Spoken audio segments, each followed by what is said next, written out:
So we're gonna get started. Hi, everybody. I miss you all. This is the very last class. How's everyone? Ready to roll? Yeah. Ready to roll.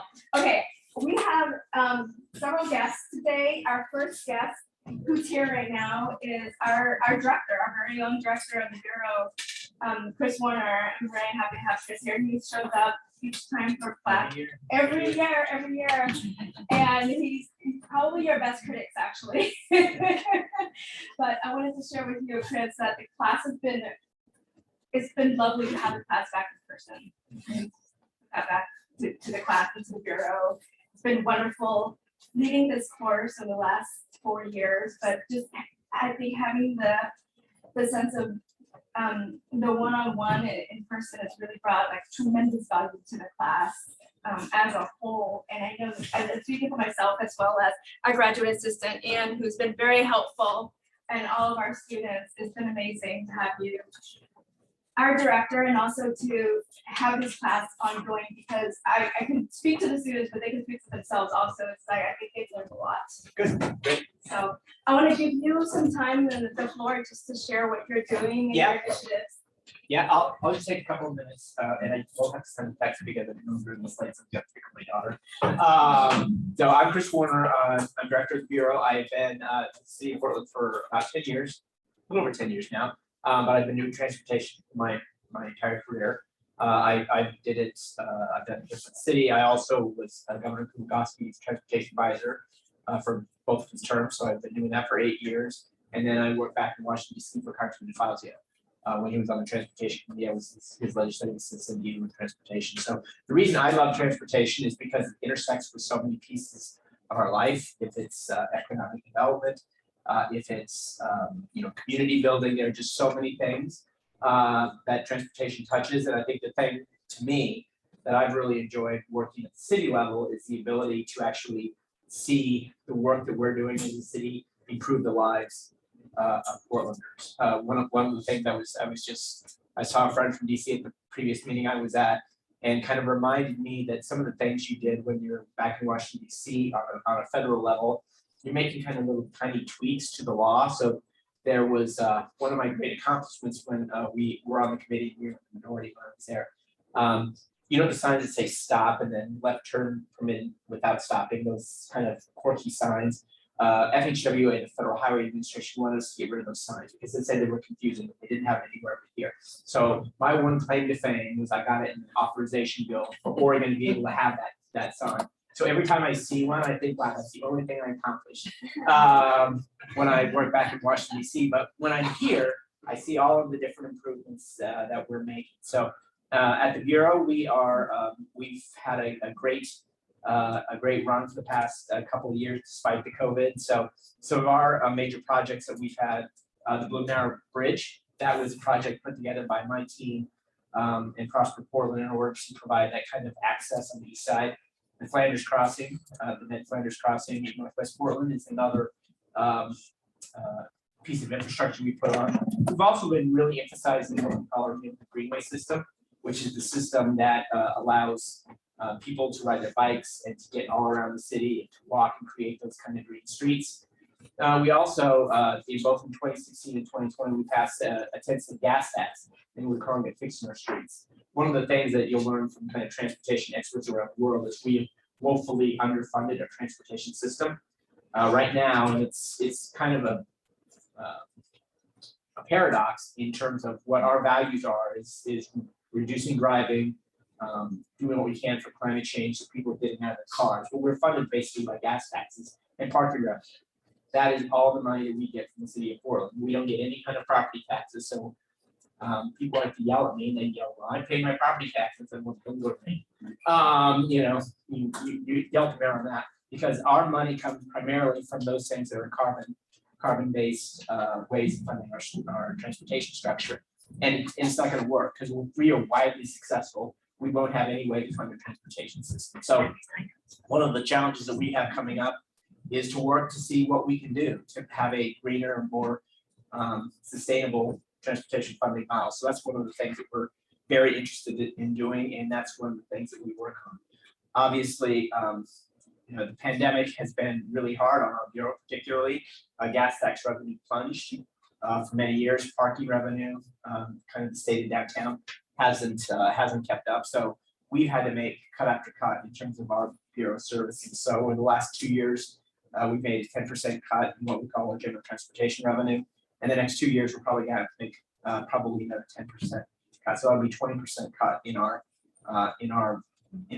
discretionary revenue. So we're working really hard to figure out ways that we can create a more sustainable transportation system. So we can do questions, or we can just go right into presentations. Yeah, But do some questions. yeah, just we some have quick time for questions, and then we'll go into that. Or if not, then we can just go right into the presentation. So.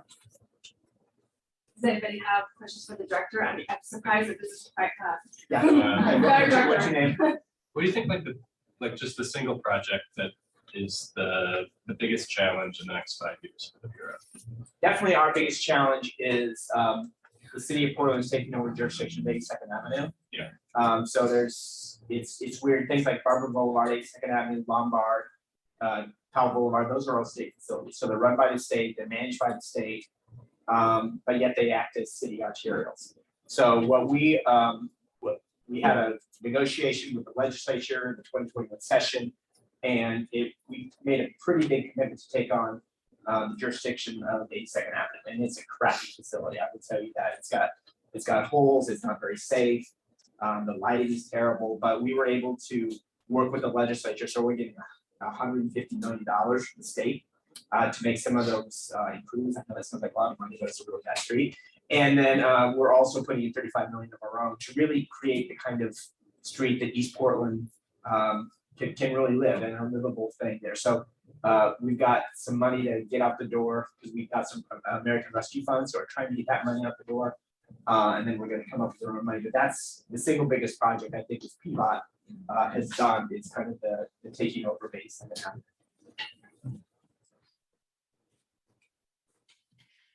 Yeah, what's your name? I'm Connor. Connor. Just to follow up on the 82nd question, where do you see collaboration with other bureaus like PHP, Prosper, and 82nd?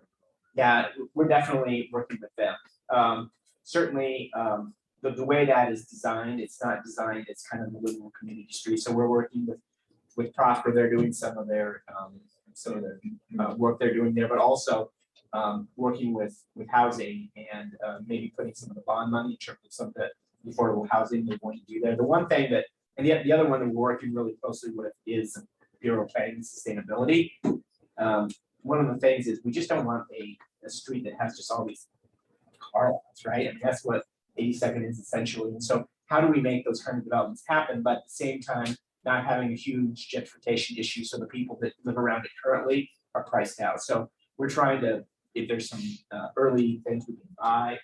Another agency we're working very closely with would be TriNet, and to see about some kind of frequent service, high capacity transit of some kind on that facility, because that's so important. It's actually one of TriNet's busiest bus lines.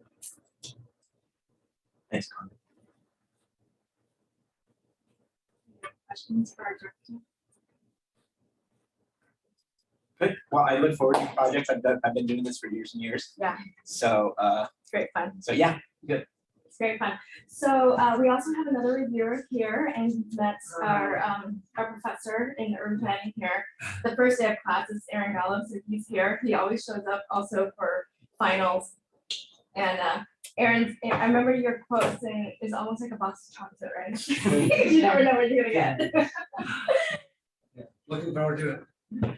Everyone's fine. And then we also have our equity manager from PBOT, Wendy Serrano, and she will be coming here midway. She's at an virtual open house right now, so she's gonna come to our presentation after she's done with the open house. So she'll come at midway. She'll do a little presentation, but not so much because you know quite a bit about PBOT already. But she's really here to hear your projects as well. So what I've framed in the last couple of times I've shared with you, and Chris, I think you remember this, is I always allow at least 3 minutes, because at city council, you only have 3 minutes really to pitch what your story is and how you can get our commissioners to really like be wowed by your stories. but I always have it in the sense where it's always over. So I give you about 5 minutes, give or take.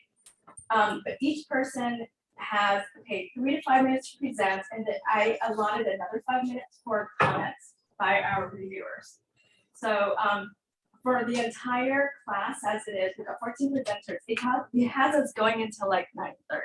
So I'm hoping, we'll see how it goes. I mean, it flows really well most of the time, but just be mindful of the time that you're presenting versus our stop time also. So this is gonna be great fun.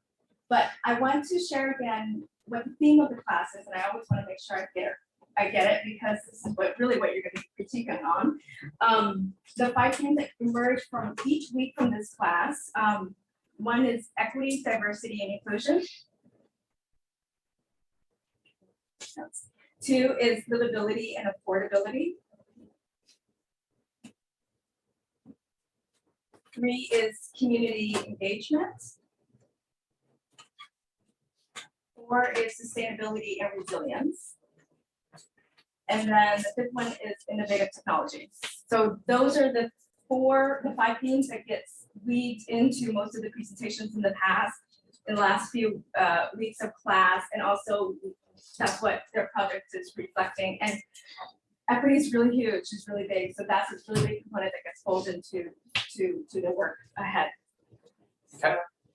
So I'm sorry, so like all 5 of those, or they pick like a few to be kind of? Yeah. Okay. Yeah, and we don't have any big score sheets or anything. In the past, I had like all these really major stuff, but I think I just want to make this as qualitative, not as qualitative, but just be present. Yeah, have a conversation on that. So, okay, so we're gonna start. And the music really helps. First off, I want to thank you, Judge Kemp, who is not here with us, but I'm going to send him a picture of this class and you. He's on vacation in Amsterdam. I know where he is. Yes. I know where he is. But he's been instrumental in this class. And then the other person is really Ian. So please give a hand to Ian. Other class just now, and I have extra. You got treats chocolates. for folks, so we Nice. can leave them up in the front as people come and present. Yeah, exactly. There's Okay. like 50 in there, so Thank just you. take as much as you want. Okay, awesome. Yeah, I guess we can get started. Anybody have any questions? Ian did send out a schedule of folks who's gonna be presenting, so we just revealed that earlier, so you'll know when you're up next. The scavenger hunt game, we also did our judging of that, so I'll reveal that at break. So there's two winners, and each of them get a gift card from Fred Myers on behalf of PBOT. So thank you again, Chris. And for each person who does the presentation, I have a certificate that I'll present to you when you're done. So, okay, we can get started. Let's give this up. Abigail. Abigail up first. So this is not in any order. Very random, but we're gonna try to stick to this as best we can.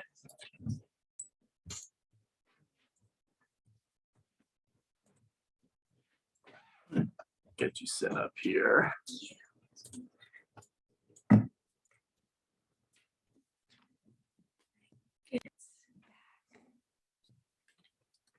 There we go. That was weird. I'm gonna start timing myself. My name is Abby, and I did my presentation on improving transportation for an aging Portland. And let me get my notes out. I did some changes on this last minute, so this is almost as new to me as it is to y'all. So by 2030, it's estimated that almost 1 in 5 residents in the US will be over the age of 65, and that's 1 in 4 for 2060. We are living in a predominantly car-centric nation where some transit might require walking that could be too strenuous for some groups of aging populations and or cannot be accessed by a mobility device. I think we've all seen those roads during this class. And while some can forego facing this driving, there's financial restraints, vision impairments, and cognitive impairments that can come with aging that are all factors that can inhibit a person's ability to drive. Many elderly do not have a place in or a plan in place for how to remain mobile once they cannot drive. Social isolation is a huge issue for elderly populations. It's really linked to a lot of different health outcomes. Once you're unable to drive, you can either be stuck without knowledge of how to use public transportation if you haven't used it before and become more isolated, or B, you can, without an ability to even make it to public transport, you can be severely restricted in how you engage in the world.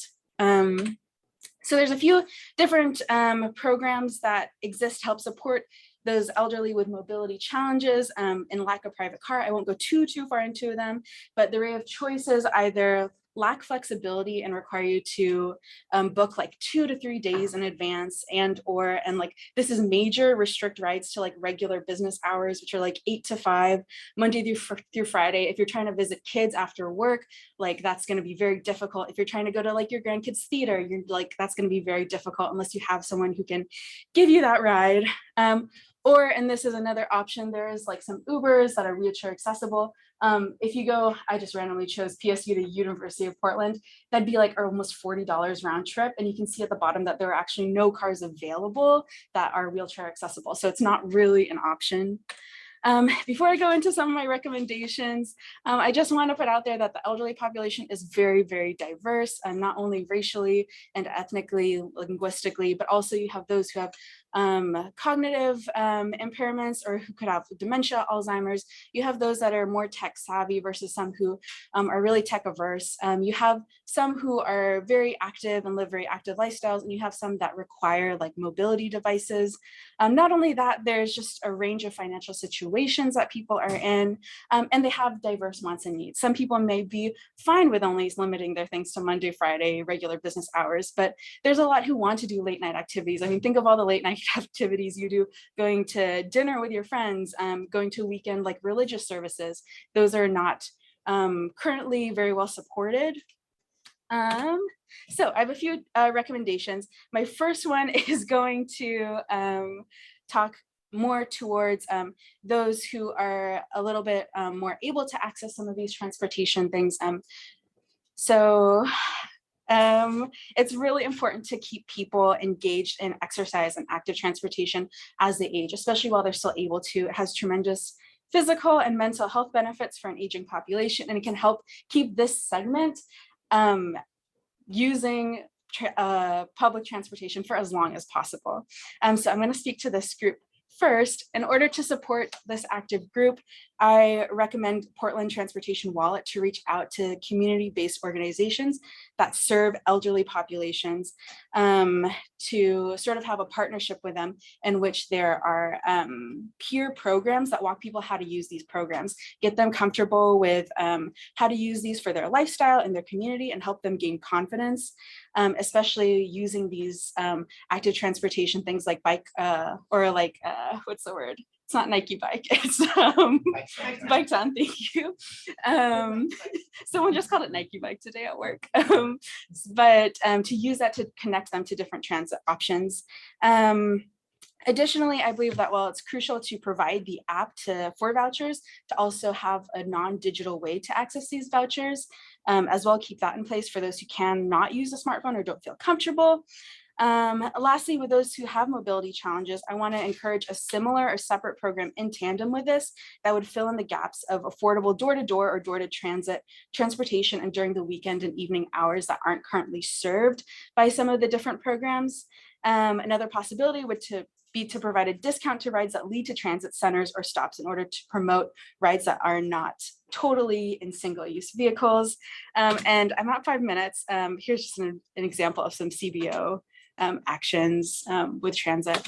The last thing is there's an initiative from PDX Wave from PBOT to have like a one call, one app way to access a wheelchair accessible vehicle.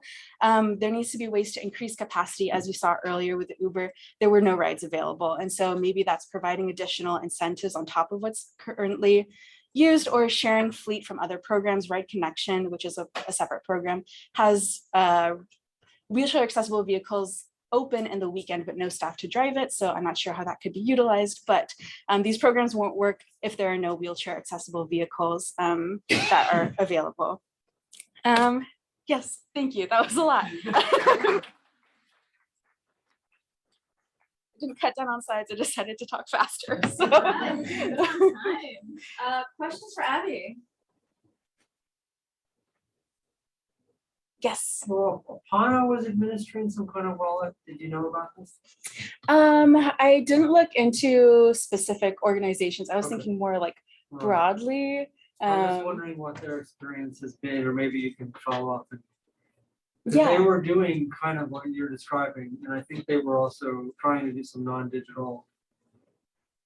So does anyone else know? Maybe Apana's, they were working with PBOT on it. Yeah, what it might be is we have what she referred to our transportation law, which is our system of getting, some different, ways for people to travel around. We may be doing some kind of a pilot. I mean, most of that is funded through some of the parking districts, because that's where we get the money to discourage people from having cars in those parking districts. But we're always looking for ways to get involved there. I mean, even City Hall is a pretty successful program for us. Yeah. One of the things I was thinking in terms of the wallet is, I know there's some state money that's out there, particularly for elderly transportation. So maybe trying to access that in order for us to have a more robust wallet would be one way of looking at it.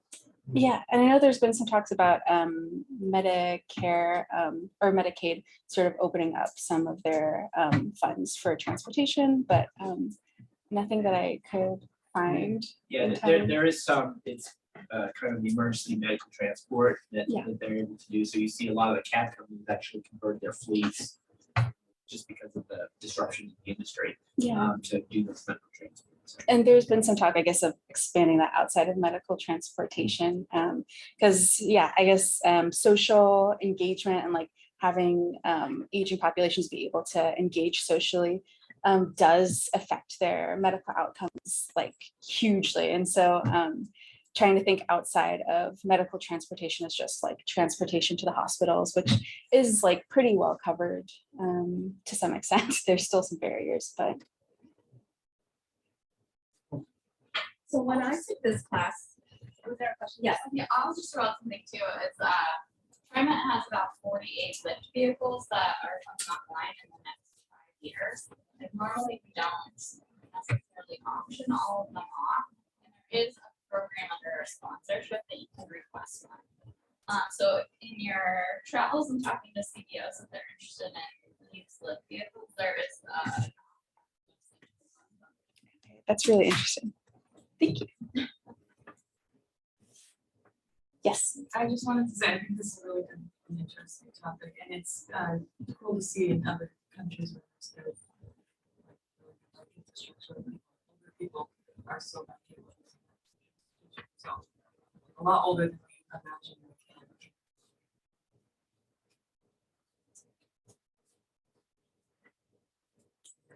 Thank you, Abby. Thank you. Now I'm very curious to get your next step. So here's.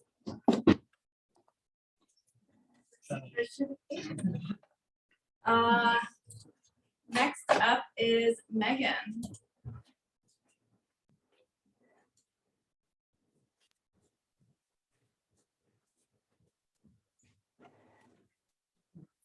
Yeah, okay.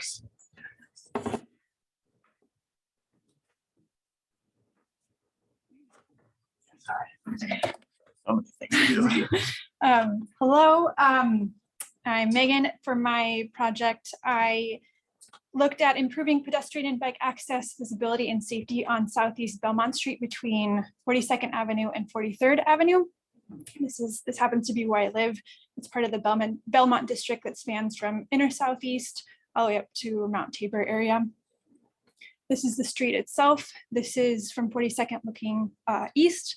You can see that there are several variety of businesses, restaurants, including a food cart pod, as well as multiple apartment buildings and condos. This is the overview. This is the aerial view of the street, and I'm just going to point out some parts. This is the number 15 bus where it stops on 42nd. And then this is a greenway passing through on 42nd. This is a marked crosswalk here with 2 curb out or bulb outs, and then a bioswale on the north side. We also have Bike Town Station here. This is a no parking zone for restaurant delivery here. And then I'm going to be looking at this section and also this intersection. So to begin, this is the intersection of 43rd and Belmont, again, looking east. And you can tell that the visibility is very poor for cars pulling out onto Belmont Street. There have been multiple vehicle crashes here throughout the years. And then this is also a crosswalk. You can see the crosswalk on the right there. So improvements would include implementing a parking setback and then marked crosswalk with continental striping, signage, and then a curb bulb. And in this section of Belmont, for it being a pedestrian district on a major city walkway, it doesn't meet the requirement, the minimum desired 530 feet for every marked crosswalk. This one would put it at 375 feet, which is a little bit less, but considering this is the nearest, considering the lack of visibility and then also the nearest crosswalk to the east from the most dense part on Belmont, yeah, as well as anticipated growth or anticipated pedestrian usage with a couple of apartment buildings going in within a few blocks. We're looking at mid-street on the sidewalk.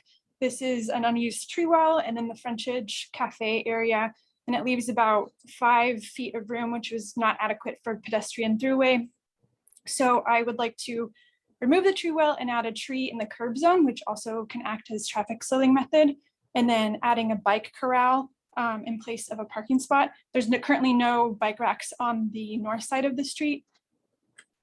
And this is the proposed location. It's not accurate, obviously, like sizing wise, but that's where the tree in the curb zone could go, and then working with the businesses in that area to figure out where the best place for the bike corral would be. I'd also like to add or improve bike access and visibility. So right now there's no bike lane. And then also just wanted to note that there are no markings for the Greenway crossing on Belmont Street. So I'd like to add the cross bike and bike signage, which considering Belmont is a neighborhood corridor, it would qualify for that. And then adding a bike lane to allow for designated bike space and safety and also visibility for bikes and direct access to the businesses. So at 36 feet wide, this is a little challenging. I do want to keep one area of parking and then include one bike lane, and that only gives enough room for a bike lane going one direction. So I decided to put it on the south side of the street, going east or west to east. And this, you know, I'm looking at just one section or just one block here, but this also looks at, I took into consideration the existing bike lanes that are here. So you can see where this is located in relation to Belmont further in inner southeast. And it's a one direction bike lane on a one-way street, and it ends at 25th where Belmont becomes two-way again. And then you can see it pick up again at 60th near Mount Tabor as a shared street on a wider road.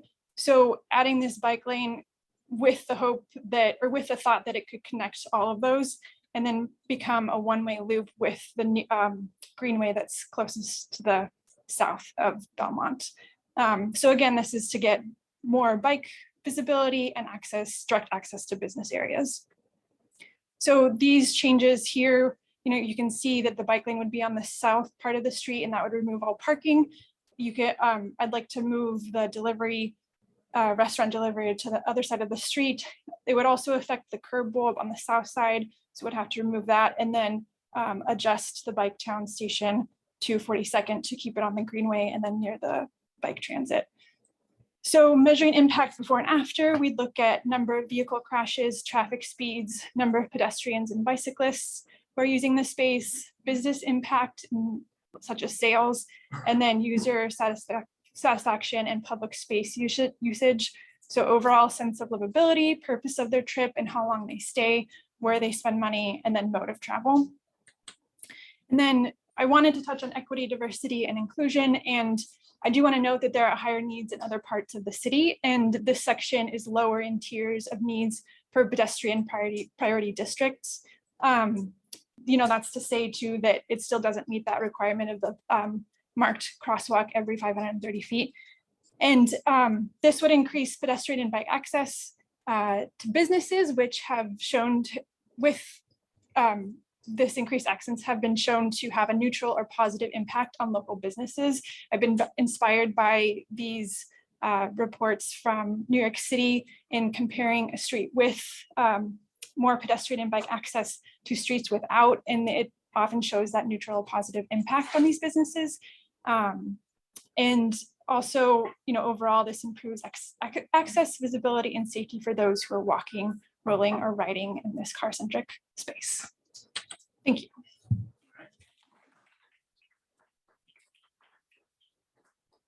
Megan, questions for Megan? Is there anywhere important that they have actually on? Yeah, they actually this is from Hawthorne here. And then they have some downtown near like right what is that? It's on 9th, right down this way. Anyways, yes, there are, but this is this is kind of a new thing with PBOT specifically, and so they're kind of in the initial stages of looking at that. Yeah. Mhm. One space to be used for a car, but it's used for a trip. Mhm. Yeah, I like it too. Which is why I wanted to include it. And I guess what I would add is that we had extensive conversations. She mentioned PDX, which is kind of the pedestrian master plan, with urban forestry, who are basically in charge of the trees in terms of how do we, their desire really is to put in kind of those bigger trees with deep wells and wide wells. And then how do we deal with like these already established sidewalks, which are actually fairly narrow for her as Megan spoke about the pedestrian zone. And how do we kind of balance that?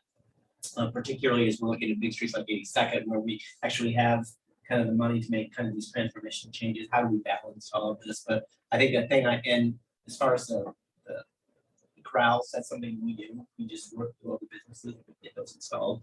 One thing I really liked about this, Megan, is that you did so much work in this one block, right? Yeah. And it's like so just know what goes into these kind of projects is pretty extensive. So I think this is a great, really microcosm of what we're trying to do every day. But this is a great look at one block, as you said.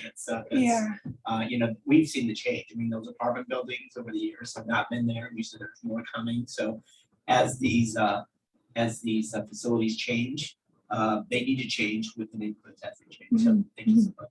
Thank you. Thank Cool. you. Thanks. Yeah, well done. Very well done.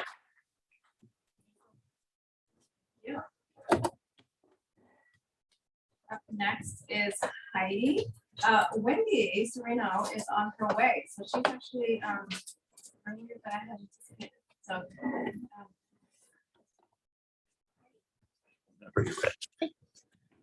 Hey, fully immersive virtual reality simulation for driver education. I'm Heidi Broderson, and I'm a driver education instructor. Where's the button for me to? Oh, right here. Okay. So I chose Stark Street to focus on my project just because it was interesting to me as a driver education instructor. Because look at all of the deaths on this road, and most of my students are intimidated by the freeway or curvy roads with hills, things that you can't see ahead of you. And this road is just a wide, straight road. So it was interesting to me. And there's Stark Street, and you can see all the way down. So why do you suppose there are so many crashes on this road? Any ideas? Yeah, it's speed. And if you look down this road, it's so easy to go faster than 30 miles per hour on a road that's wide and straight. So there's also a lot of speed racing on this road. I don't even know where to stand with that light. So and behavior. So speeding is a behavior, and that's what I focus on as an instructor. We want to change behavior. And one more note on speed. You guys might have seen this. So we have 30 miles per hour. That's the speed limit on Stark. And if there's a crash, there's a 40% likelihood of a fatality or severe injury. And if you just increase that by 10 to 40 miles per hour, you double the risk. So speeding is a behavior that's worth fixing, worth doing something about. And so how do we change behavior? And this is what I do, education as a driver education instructor. But one thing I can tell you is when we tell a student something in classroom or even in the car, it doesn't transfer very easily to real world stuff. They'll make the same mistake on their final drive, and we know they know this. It's like, make sure that you yield to oncoming traffic when you're making a left turn, and they'll say yes and make eye contact with you, and you think they got it, and then on their final test they'll just go right in front. So how do we reach students in a better way? Virtual reality simulation. Now this is one of my students. Before COVID, we have a driving simulator here, and we used to use this for instruction.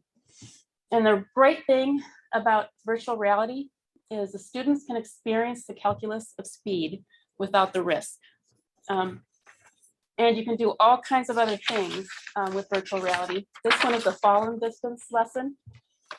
And you can change the point of view. So you can, with the push of a button, you can have the student be the pedestrian and see the same scene as a pedestrian. Push another button, he can be in the car. You can look overhead and see the situation. And you can change the environment. You can take the leaves off the tree, things look different. Perception is very important when you're driving. And you can have snow, you can change the lighting, you can change the color of the clothes on the pedestrians. You can do all kinds of things, and you can change the speeds and the positions. So what I want to do different is I want to change the way we make the models, the 3D models in our simulator. This is an example of photogrammetry, and where this is a 3D model. It's not the actual place. It's not a picture, but we use drone photography to make this 3D scene. And this way, students learn from stories that are really personal. So if you talk to them about a crash that's happened in their local community, it really affects them. So if we can actually simulate a specific crash in Portland that has happened, and they can drive around in the simulation in Portland, I think that would have a really great effect and a great impact. But the problem is we need drone pictures, and it is illegal to fly drone over a busy area. So my question is, would it be possible to access the road when it's under construction and it's closed to the public? Because it'll take 10 to 20 minutes to fly the drone pattern, and then we'll have our pictures, and then we can take it back to our computers and put the 3D model together. And then we could just put it in a simulator that we already have built. So conclusion, VR is an effective tool for changing behavior.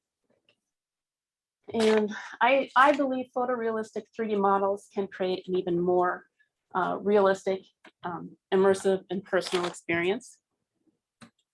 And we can use these models for other things too, besides just training. We can use it for urban planning, engineering, marketing, tourism, gaming, and all kinds of things. So how'd I do on time?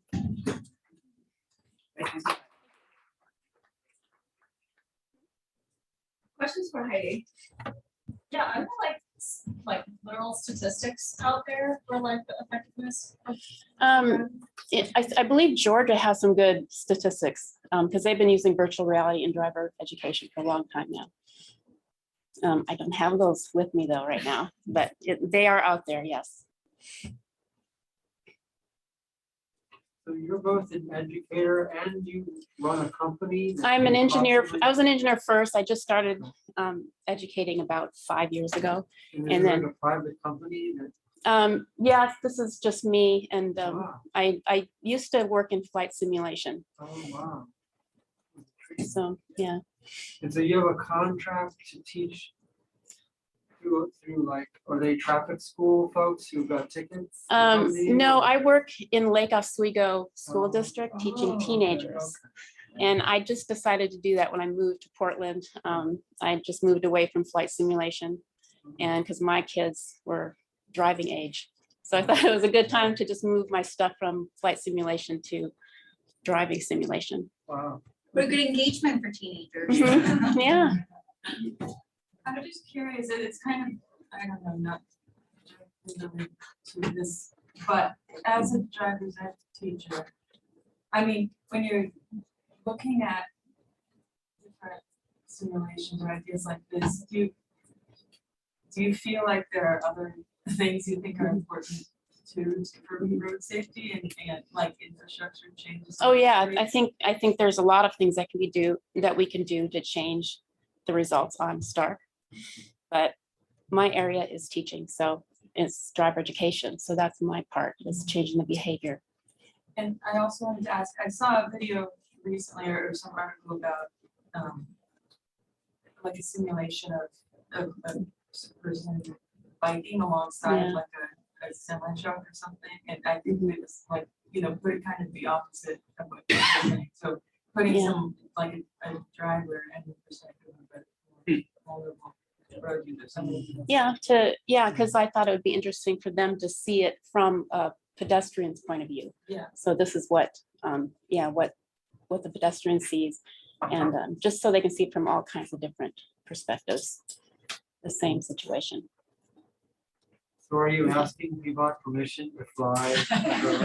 Yes. Fly, I'm asking for ways that we can do this so that I can take this Thankfully, data we don't have to and, get permission, or if Yeah. it's not our, it's Yeah. FAA or somebody else like Okay. that has that. So yeah, we just have to, if we did that, if it was closed off, we would just have to get signatures from everybody who's there, that we can fly overhead.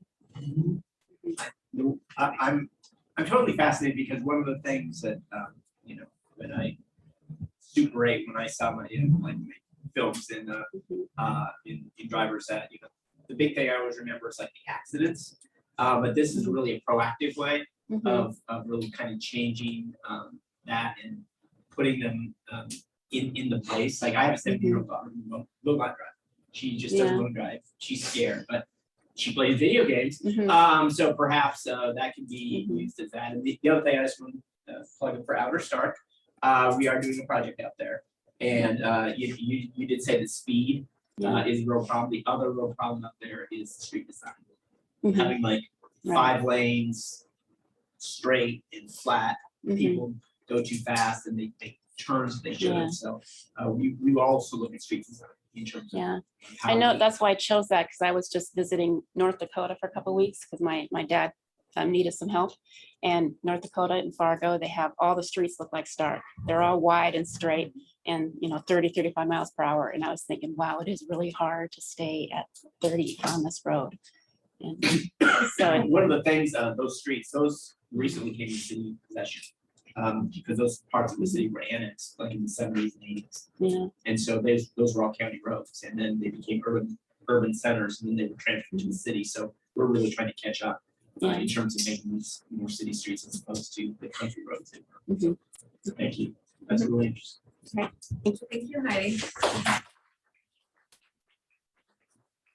Before we begin with presentations, I want to introduce to you a dear friend of mine who just arrived, Wendy Serrano with PBOT. She's our Equity and Inclusion Manager. So please welcome Wendy. Hi, everyone.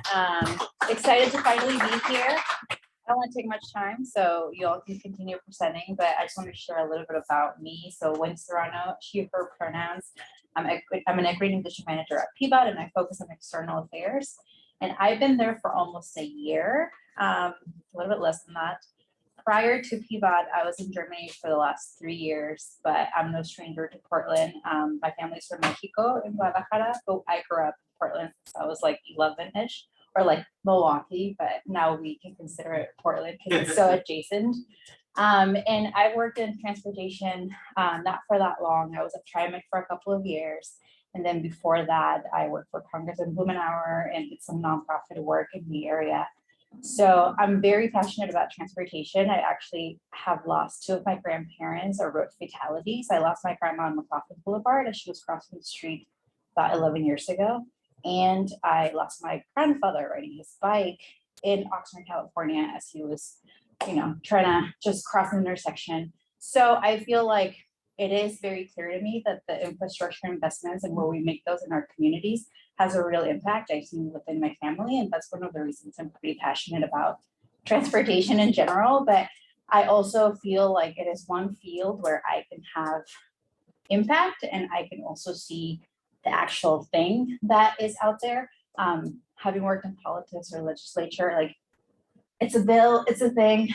It's very like meta. And I think that the cool thing for me about transportation is that it affects your community so closely and you can like really see it. But anyway, I just wanted to say hello. And I wanted to like just invite you all, if you're ever interested and want to connect with me, please do so. I'd love to get coffee or lunch and talk more about, you know, your interest in transportation. I deal with the external phase of equity and inclusion at PBOT. So I oversee a lot of the advisory bodies. And I also am trying to do a little bit more robust work around the community engagement that we do and how we work with community-based organizations and focus on like communities that we haven't traditionally been the most engaged. So if you're interested in any of that, please feel free to reach out, and I'm excited to hear more from all of you. And I just came from an open house, virtual open house. So I feel like I'm just ready to go and really wired. So it's awesome. Great. Yeah. Thank you, Wendy. Fortunate to have you here. So next up is Tatiana. And so I think Wendy, you just previewed my my presentation, so I'm excited about. Yep, absolutely. Switch spots. And you'll have to show me the magic button to move these things, or do you do this for me? I can if you want me to, but otherwise it's just. It's just the arrow, Yeah. okay. All right. All right, well, my fellow students have been hearing this all fall about my passion and my advocacy for promoting cross-sector partnerships to address health and equity, and particularly health and transportation and equity. And so this is really my pitch about why it's so important and how it's not even promoting, but accelerating, because the need for these partnerships are more dire and more critical than ever. I want to give you a little bit of a snapshot of the work we're doing at the Oregon Health Authority. Those of you who don't do a lot of work with public health or public health systems, we are a system, and we define ourselves as a system where we are fostering health, where people live, learn, work, and play. And so that's our way of messaging that, yes, healthcare is important, but the public health system is mostly what happens outside of healthcare, the things that you do to help be healthy and prevent chronic disease and disability and death. And then we have a system of partners. Community members are at the core, at the center. Our community-based organizations, or in our world, regional health equity coalitions, do a lot of work with our partnerships. Counties, local public health authorities, our main governmental bodies that we partner with, and of course, the large organization that is the Oregon Health Authority. Of course, we also closely collaborate with our tribal partners, who are for the most part sovereign governments, or it's government to government relationships, and many tribal serving organizations. Like all the plans that we have read this fall, we have a plan too. We have a strategic plan. It's called Healthier Together Oregon. And we did the plan differently this time around, in that we actually engaged our community, and we actually partnered with our community, compensated them for doing outreach and engagement to tell us what were the priorities for the next 4 years that we should be focusing on. And what a surprise, when we asked our community, they told us things that were very different than the things that used to be on there. Used to be things like diabetes, you know, and kind of more clinical kinds of interventions, because that's what providers and health departments told us were important. When we asked our community, this is what they said. Institutional bias, which is really, you know, systemic racism in organizations, diversity, trauma, toxic stress, lots and lots from behavioral health and mental health access to preventative health care, and then something called economic drivers of health. And this is our bucket for economic drivers of health: housing, transportation, and living wage jobs. And so oftentimes we're like, well, what does housing, health, and transportation, what are they all related to? But we know that when we move the levers on big things like transportation access or access to affordable housing, it has dramatic improvements on health almost immediately, even without other supports. How have we lived into this? Well, one of the things, you looked at those circles, most of the funding over many decades of funding community really didn't go to community. It went to those outer circles, the state bureaucracy and our county partners, which of course are critical, but almost none to our community partners and our CBOs. So this year we tried something different. we combined a bunch of funding across many different areas of our agency into a braided process, and we released it out as one kind of bucket of funding, and did a whole different kind of outreach to try to make sure that funding went directly to community partners. In the end, we ended up funding 176 CBOs. For the most part, never had worked with them before, never had a relationship with them, and didn't really have any historical trust or relationships with them. And here's just a few examples. These are just 20, so I can't obviously brag about all 176 of them, but just sharing with you some of the diversity across language, culture, rural, urban, and a focus with people with disabilities and LGBTQ community as well. And transportation. What about transportation and what about cross-sector partnerships? So some of you may be familiar with the Oregon Department of Transportation's new Innovative Mobility Program. It came out as part of the earlier infrastructure funding investments. And they went out late 2021. The focus was on many of the same communities I just described there. Little mini grants from 5,000 up to larger investments up to 500,000. And they basically came to us and said, we've done a terrible job. We haven't been able to get this money out. We don't have relationships. We don't have pathways into these communities. You know, can you help us problem solve around that? And so we did, and here are some of the examples of the projects that are eligible to be funded under that Innovative Mobility Program. And when they originally started working with us and we with them, they said, oh, wow, could we just give you the money? You know, could you just, you know, can we add it to your existing contracts because you already have them in place? And for no big surprise, we couldn't do it. We couldn't find administrative ways to make it. We couldn't blend funding. We didn't have staffing. We didn't have the right contract procedures in place. And so we said, well, what are some low-hanging fruit things we can do? And so through our engagement and work, we spent a lot of time just doing warm handoffs and introducing the ODOT staff working on the project to those CBOs. We hosted community meetings. We were able to bring some coalitions together and just be able to help be a bridge. And in the meantime, ODOT and OIG said, well, what can we do a year from now so we actually could combine all our funding? We have a new project where we're working with an outside facilitator to do just some barrier busting about like all the million ways why it's really hard to combine funding across two large bureaucratic agencies, and how could we eventually have one pot of funding that we're working together. And then we're doing an equity and landscape inventory with United Way of Columbia to survey all of the public and private funders in the state who are doing any kind of deeper equity funding and work, and coming back with just a summary, a snapshot of who those are. So we can do a better job in the future. Really thinking about, so if we can do this with ODOT, who else can we do this with? Could we do it with PBOT? Could we do it with Metro? Could we do it with some of the councils of governments and other places of the state? And just like, where's those places we can convene and bring people together to share the lessons we learn from our work with ODOT on the contracting and funding improvement process. And then one of the things that was so fun about this class this fall was reading about all the equity advisory groups. Every single different state, city, organization has their own equity advisory groups. When you look at that list of 176 agencies, almost all of them are scattered across the very same groups, but we have no way to bring them together, you know, collectively to look at where those opportunities for synergy. And so I know this is kind of a wild-haired idea, but I don't see why we couldn't hold and host a health and transportation symposium at some point to bring both the public and the private funders together with our community partners to look at shared goals. Where are some of the areas where we have synergy together? Where are those gaps where we could blend funding in creative ways to address gaps in the system for partnership and coalition building? So my pitch is that we're doing this work. We would love for you to be involved. Not to mention, we have a lot to learn, right? We have a long way to go too. And so really welcome the opportunity to keep working on health and transportation partnerships with all of you. Thank you. Thank you for bringing the health component here. Questions? Oh, Yeah, have you yeah. seen her? Oh, yeah. You used to have the spotlight. Oh, yeah. Yeah. I'm gonna go put it back on my systems map then.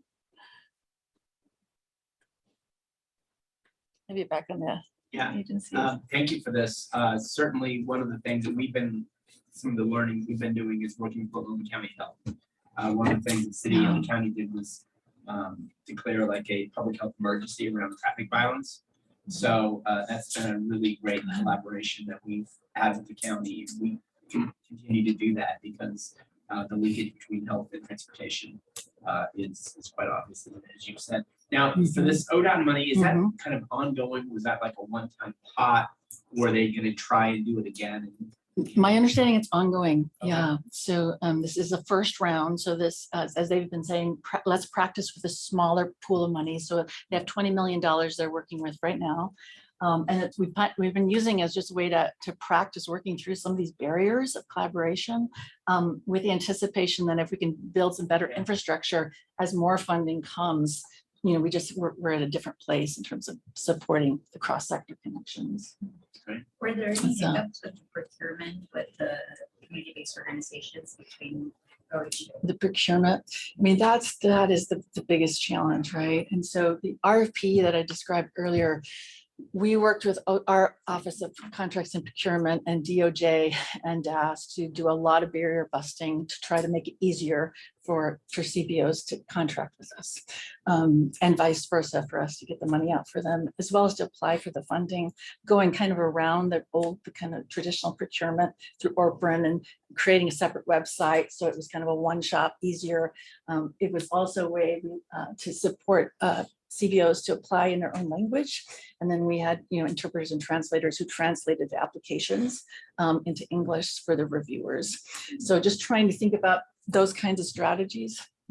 But the procurement piece is that's what we're hoping that our contractor who's helping us, you know, think through that and look at maybe models in other places of the country that have had some success in doing that. Because we can't keep these CBOs in the family if we can't, you know, continue. That's right. It's too much. It's too high of a bar.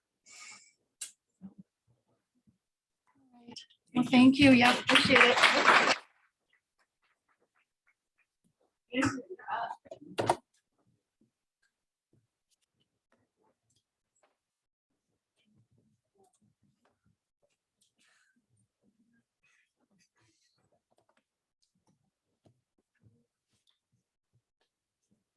Okay, so for my project, I worked on the main street of my neighborhood in the Brooklyn neighborhood.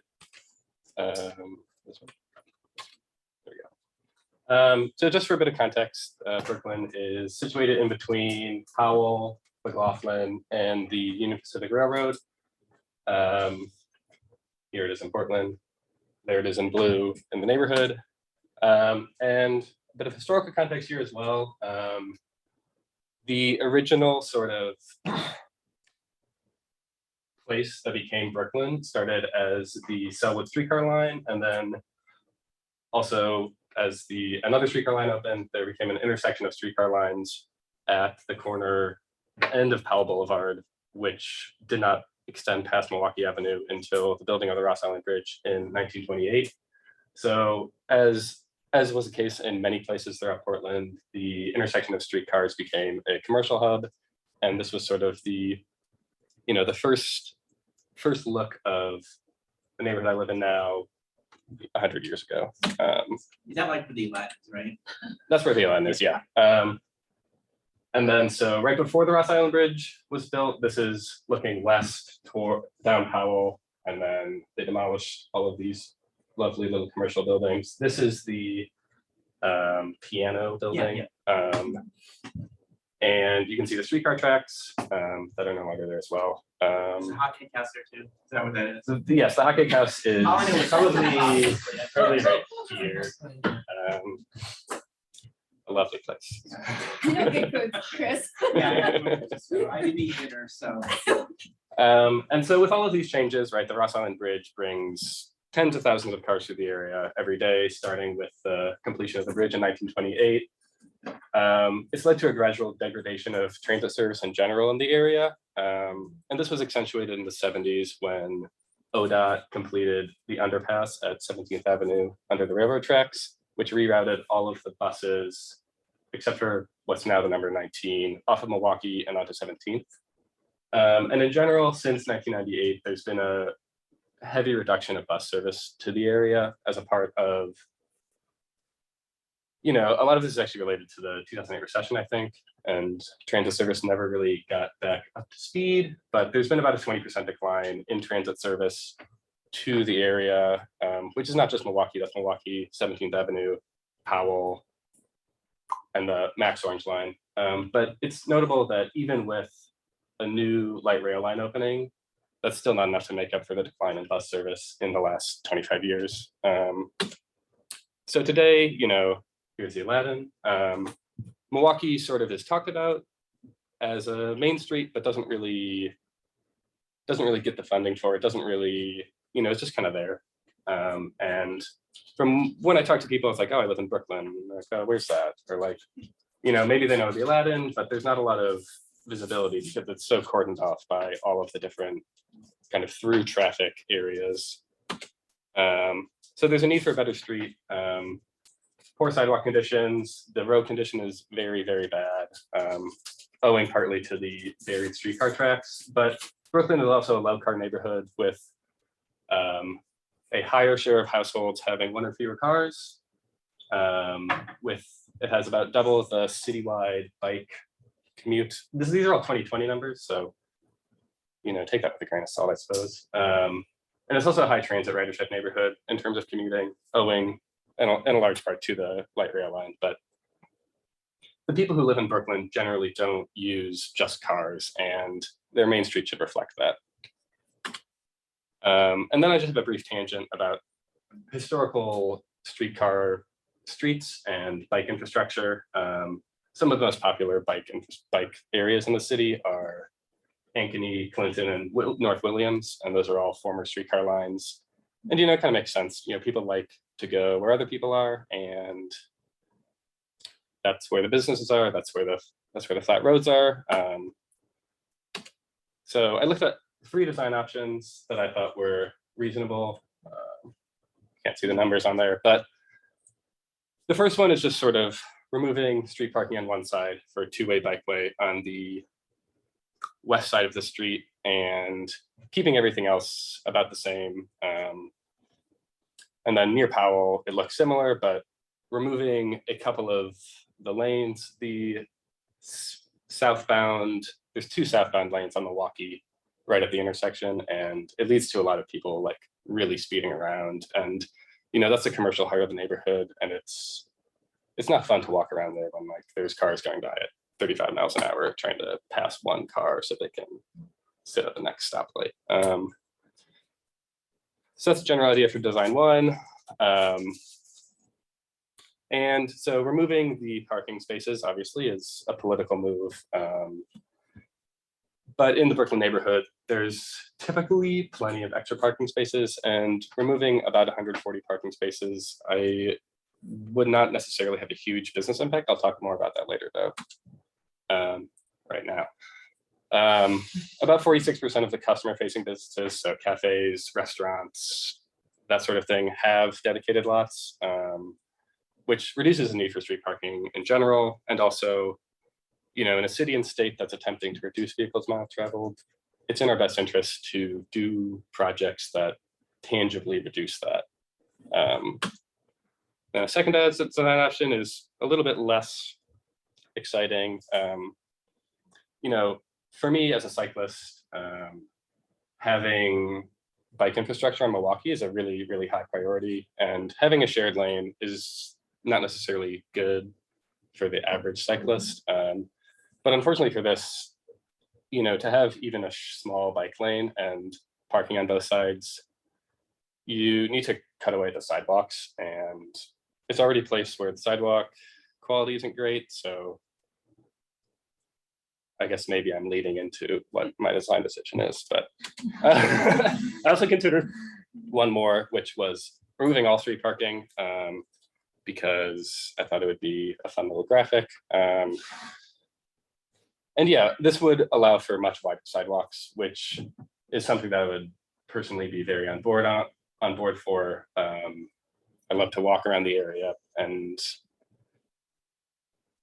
But, I understand that there's probably the need for some kind of compromise on this kind of thing where most people aren't willing to just completely change their life in a snap. And, driving does constitute, I said only 65% of Brooklynites have one or fewer cars, but, most of them still have one car. So it's still an option for them. And that's a good thing.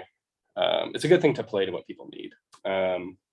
And typically, all of these designs involve narrowing the street lanes. I was just in Philadelphia, and there were very narrow streets, and it was somewhat crazy to me how fast people still drove on them. But it's just interesting to see how older cities have, they have the narrow lanes and they make it work. And then, yeah, option one was my preferred choice for the reasons I've sort of leaned on here. It's a middle ground, but it still gives space for people on bikes to patronize businesses and people walking to not feel like they're being shoved out into the street. And then I just did a little look at like what this intersection could look like with the reduced lanes, where the purple is added sidewalk. It was important to me to increase the sidewalk or plantings or something around the Aladdin Theater because that's where if you're in Brooklyn on the night of a show, it's exciting. You see people out and about, and like you want people to have space for that. And yeah, and also adding more bus lanes on Powell, but I got a little carried away there, and we don't need to get into that.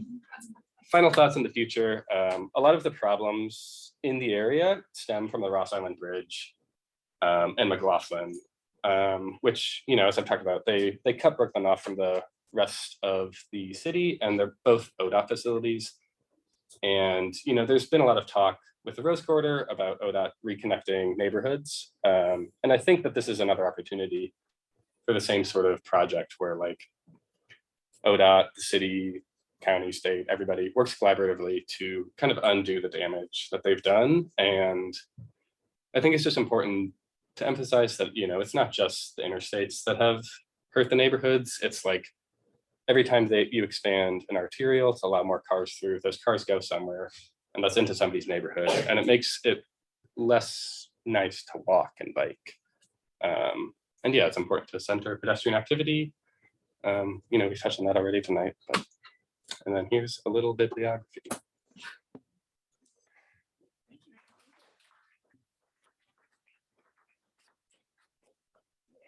Questions for Andrew?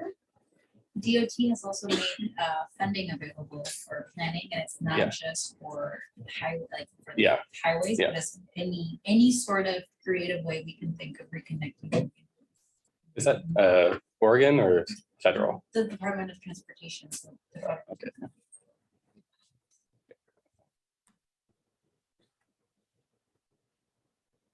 Yeah, thank you, Andrew. I think this is a, mentioning power. Yeah. Tick. Yeah. But that you're right in terms of how that neighborhood evolve, and the potential that it has. So I really appreciate this, and I'm not sure it's part of any of our southeast plans, but this one seems right. Yeah. For additional development, and just so you know, as we're working through kind of these major street transformations, it does take a lot of community input and community buy-in. So any we'll work with Smile and all that. I am on the Brooklyn Neighborhood Action Corps Land Use Transportation Committee. We have an in. So yeah, keep up the work and keep us posted. So appreciate it. Yeah. Love the historical photos. Yeah, I went to the Historical Society and got those scans. It was very fun. I very much recommend everybody go and look at your neighborhood. It's really fun. Is that in Salem or? No, the one right over here. Yeah, very fun. Highly recommend. Yeah, it's a cool strip. And it's free. I drive through and I'm like, what did this used to be? Because you can see remnants of the past. Yeah. You really what was this back in the day? So Yeah. that was wonderful. Great. Thank you. Yeah. Next. Oh,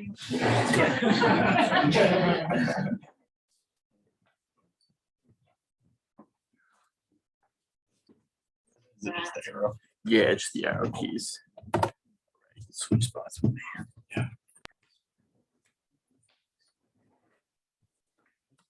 Good evening, everyone. I decided to do kind of a safety analysis on the intersection of kind of Foster and between 92nd and I-205. It's a pretty big area. There's a lot going on in that area, so I had to really kind of cut it down to a small portion. In this remodel, I would have named it Foster New Growth. I thought it was just kind of a fun name. So moving into the intersection, for those of you that aren't super familiar with it, here's Foster. You have 205 and 92nd. You got a lot going on. You have traffic coming off of the freeway.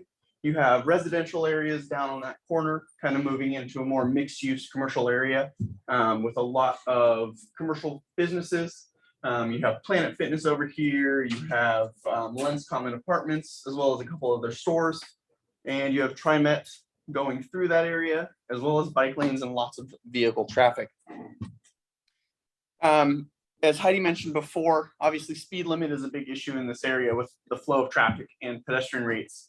Over here, as you guys can see, this goes from 35 down to 25 as we go through 92nd there. And obviously, Heidi said it before, at 30 miles an hour, you have a 40% chance of a fatality crash. So part of my analysis in this intersection was to try to find ways to reduce speed for vehicle traffic through the area while also improving the livability of pedestrians in that area. Closer look here. The small intersection is a 5-lane road. You've got a bus stop in the middle. You have 3 traffic lanes and then a large parking lane. And you can see that it gets very crowded and the visibility is very low on that road through that area. A little bit of the demographics and population information in the area. Map's kind of hard to tell, but we're kind of looking down here in this area right here. It is a lower income area. There's a large portion of people that's kind of are between the 50 and 99,000 range. But then there's also a large portion that's below that. So you have a lot of people and families that can't necessarily afford cars and that have to use public transportation or pedestrian routes as their main mode of transportation. Continuing with that, it's the same map area. So we're looking down here in the bottom. There's a kind of a higher portion of people that are below the poverty rate. Again, kind of talking about, owning vehicles and owning traffic and being able to get through that area safely is a right to everyone that lives over there, but not everyone can afford cars. There's also a larger portion of families that are kind of foreign born who might not necessarily understand the way that Portland organizes their roads or that the roads are designed or how traffic flows, which can obviously increase the danger in that area. This is the remodel I put together for this area. My main idea was to drop it down to a 2-lane road. I thought that doing that would have less congestion and kind of force people to slow down in that area. The blue lane is a bike lane, or I'm sorry, a bus lane. And I would basically improve bike lane. So I'm sorry, let me give a little bit of background here. This is I-205 and you have 92nd. This is a large apartment complex as well as where you have Planet Fitness. And then you have a couple commercial buildings on this side. So I thought that this side was more priority for pedestrians. There's a small parking area. So part of my remodel would be to remove a parking area on this side and instead prioritize public transportation and the bike lanes while adding a divider of planters just to make that super safe. And then the bus lane here would have an elevated bus platform so that they wouldn't have to necessarily interfere with the bike lanes and bike traffic would be not impeded. The 2 crosswalks over there, I would have high visibility crosswalks just to improve that safety and kind of get drivers' eyes up and moving around. Here's kind of another look at it. So you have obviously the sidewalk, you have the bike lane with the elevated bus platform, a designated bus lane, 2 lanes of traffic, and then you have a small parking area that's already there. This is just kind of some information on the shared bicycle and pedestrian stations. As you can see, buses can easily just kind of pull up and people can get out while still allowing bikers to be able to go through those intersections without necessarily having to stop or hop a curb. Part of the Foster New Growth project would be to add that bike lane, add planter boxes for safety. We would do the priority bus lane, as well as try and really reduce speed in that area. It's up there on the list of high fatality crash rates areas. So that was really my focus, was to kind of slow traffic down and to be able to focus on more access to public transportation, as well as just bike friendly lanes. As far as the cost goes, you're kind of saving costs on some of the infrastructure construction, because most of it is repaving and restriping, as well as adding planter boxes, the raised bus stop, and then, like I said, it's minimally invasive. The equity aspect to this, the project will promote pedestrian and bike traffic to the families in the area that might not necessarily financially afford a car. The project will also prioritize public transportation while making it safer for everyone in the area to walk and drive. And then hopes of reducing the vehicle traffic related incidents. Slower speeds will create obviously a safer environment for everyone. The less amount of cars that we can have going through that area kind of makes it safer for everyone walking. As far as stakeholders in this whole project, you obviously have the business owners in the area, you have residents in the area, as well as partnerships with TriMet, Portland Police, ODOT, and PBOT. Thank you.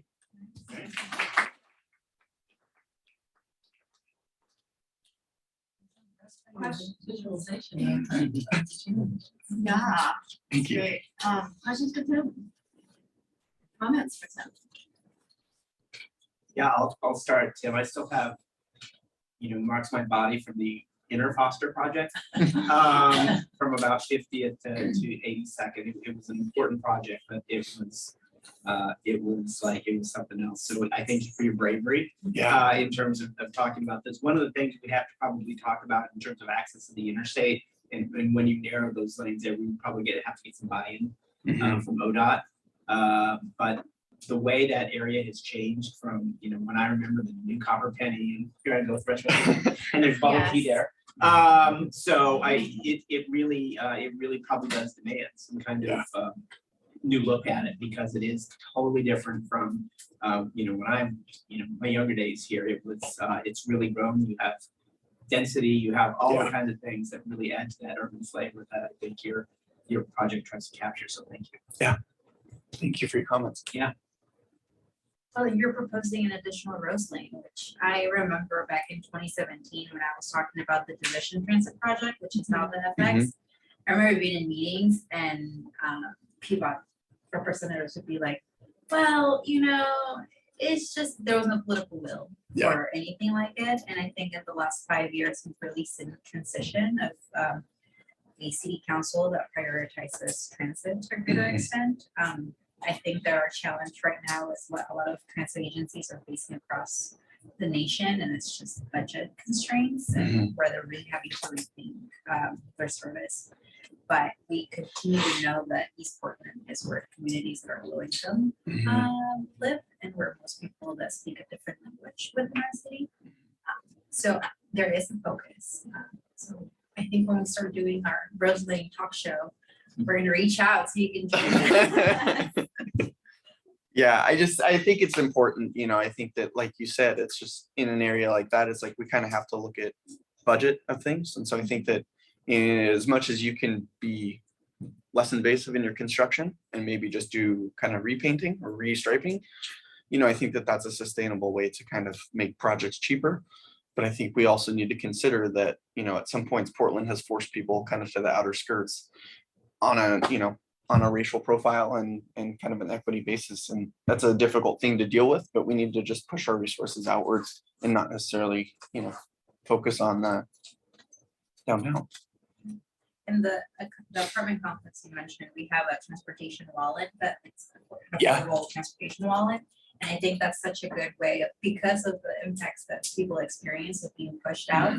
Now we're saying here we're subsidizing bike share transit and to a certain extent, sometimes we're thinking about parking because we know that people need these services. Yeah. And we're working closely with those partners to figure out how to reach more and more people. So That's cool to hear. now we're gonna make the bus Yeah, be there and work there. yeah, in a perfect world. Yeah. So just beyond your area is Lens Elementary School. Yes. And so I don't know if you know, but the Portland Public has changed the boundaries and they've actually, a lot of families from inner East Portland are gonna be going to Lens Oh, okay. because of a complicated, I'm not gonna go into it. So actually you'll have a lot of families who are coming to that intersection Mhm. from west. And it'd be interesting, we're trying to bike, we bike our daughter to Bridger, she has to go to Lens next year, we're not complaining, but how can we get through that area? We're looking at the 14. Yeah. We prefer to bike, but the bike connections are weird over there, so with Walmart and everything in the way. Yep. So, I don't know, this is an interesting. Yeah, it's just such a dynamic area because on one side of the highway you have only residential and then it quickly turns into a dense mixed use area and you're trying to fit a ton of people into a small area. Yeah. So, you know, you see the buildings going up and you see different buildings going, but I think we just need to look at the land use in that area and kind of revisit some of the properties to the ones that have property. Maybe we can add a parking lot on there to accommodate for some of the street parking or, you know. But yes, with the increase in traffic through, you know, the elementary schools, you also have the roadway safety for kids. That's super important to kind of focus on. Thank you. Great, thank you, Tim. I want to do a time check. We're really good on time. We're like right on. So we have Libby going next, and after Libby, we'll break for 10 minutes. Yeah.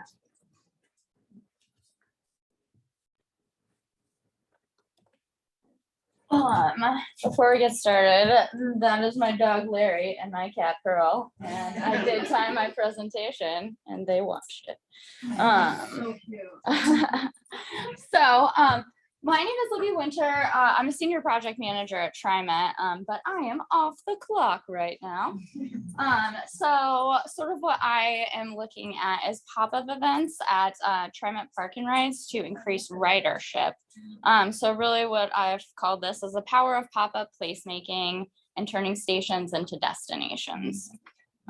Guessing this button? Yeah, all right. So just for a little context, TriMet ridership right now. So as you can see, with COVID ridership impacts, our transit ridership definitely took a major downturn.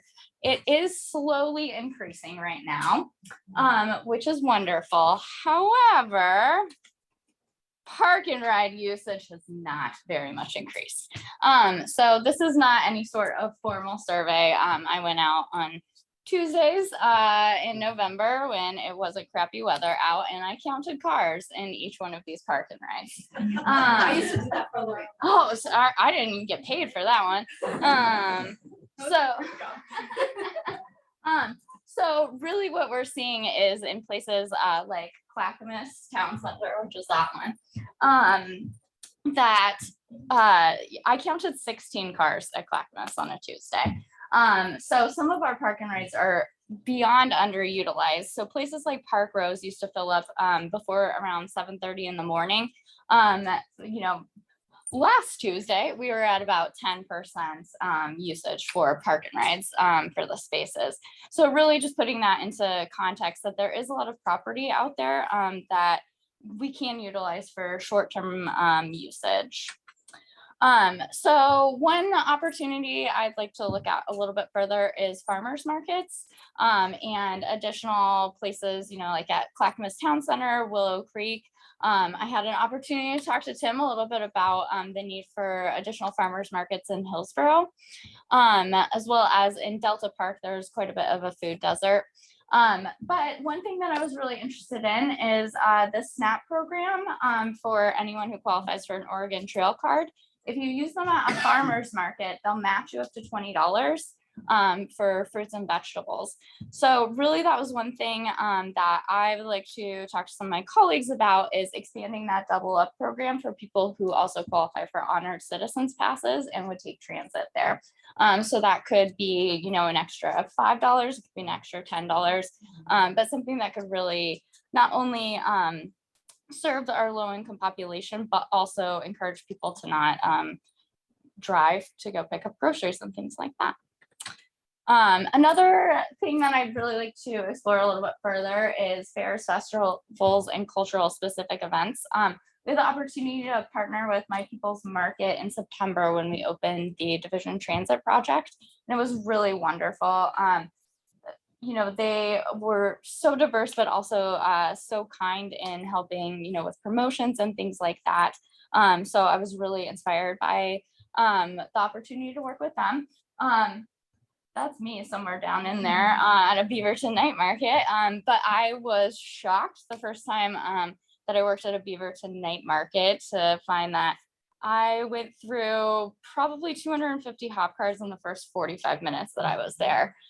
So some of those places are really highly traveled, but also are a great asset to the community. And we have tons of places that we could also use those. So thinking of those Clackamas Town Centers, those gateways, Beavertons, Park Rose, Expo Center, Milwaukee. Tualatin is also a big one too, where they don't have a lot of fairs and festivals and things like that, that could really you know, be a great opportunity to utilize some of our park and rides.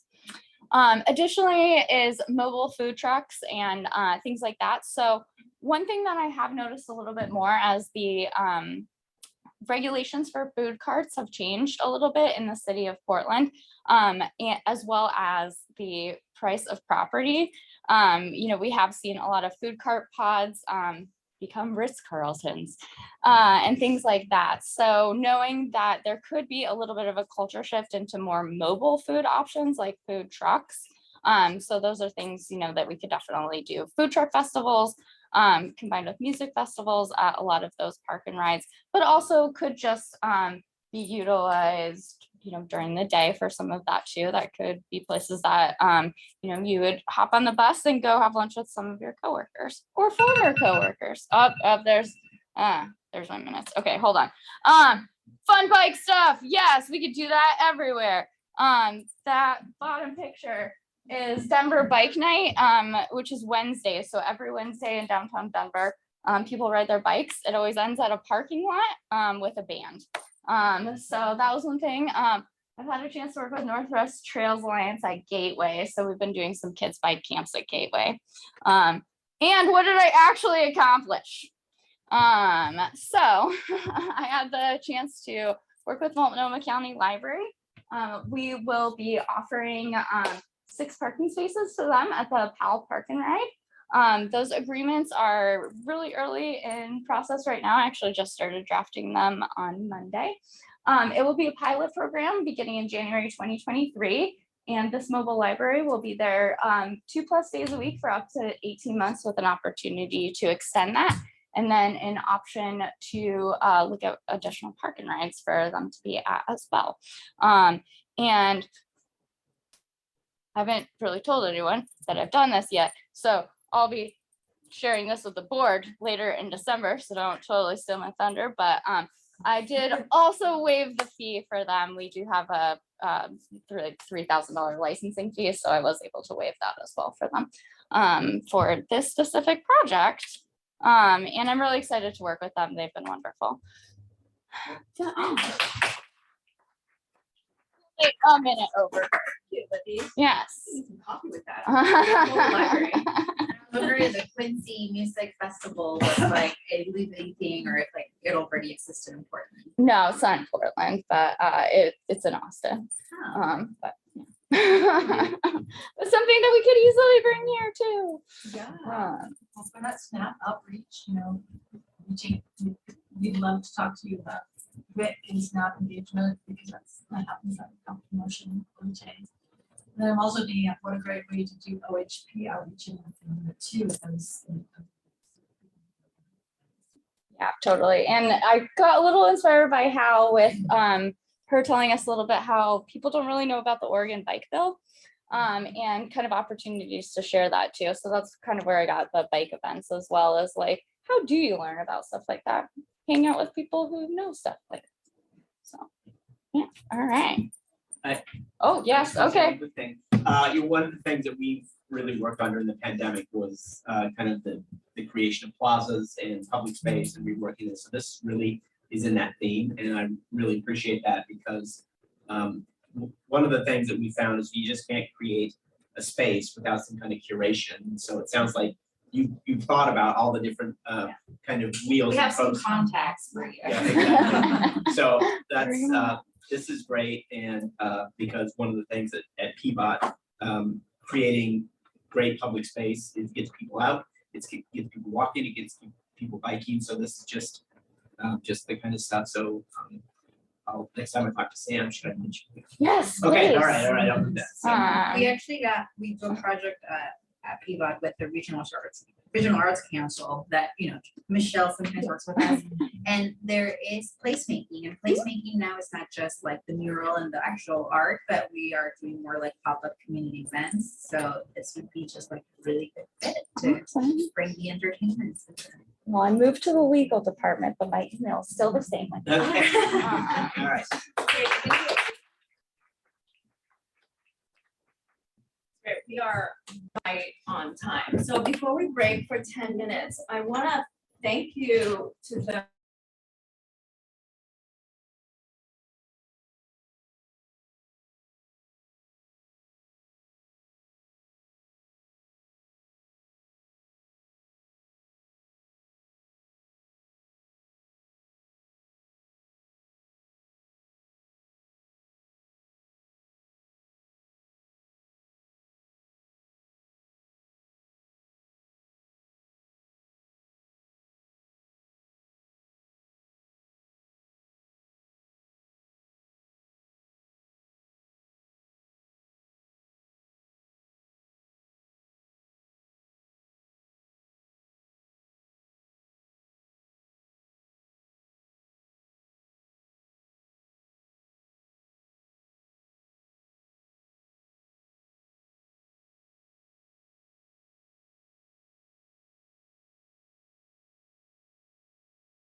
Great. Here, let me start my timer. No, don't worry about it. Okay, so my name is Stuart Hariyama. I am from Portland originally, proud to call this place home. And I want to talk about e-bikes. And the idea about them being a game changer is something I've been hearing again and again, talking to different stakeholders with PBOT and elsewhere. About really sort of changing the game of mobility, specifically micromobility. Some of the benefits of e-bikes, there's a lot of benefits. A big thing that I notice in my life is the ability to overcome issues of distance and topography, so hills and whatnot. I live in a hilly part of Southwest Portland. That's not really feasible to bike always, especially in bad weather. But e-bikes definitely have the possibility to change that and change behavior, change the way that people interact with their neighborhoods and get from places, both solving the first and last mile issue and just changing overall habits. So, you know, these are a few of the examples of positive benefits that e-bikes have. But there's a lot of issues with them too. I think a big thing that always comes up is the cost, especially purchasing a new e-bike is significantly more expensive than purchasing an analog bike. I think something to consider when we're talking about cost of e-bikes is, are they a possible sort of replacement for a second car for a family, for example.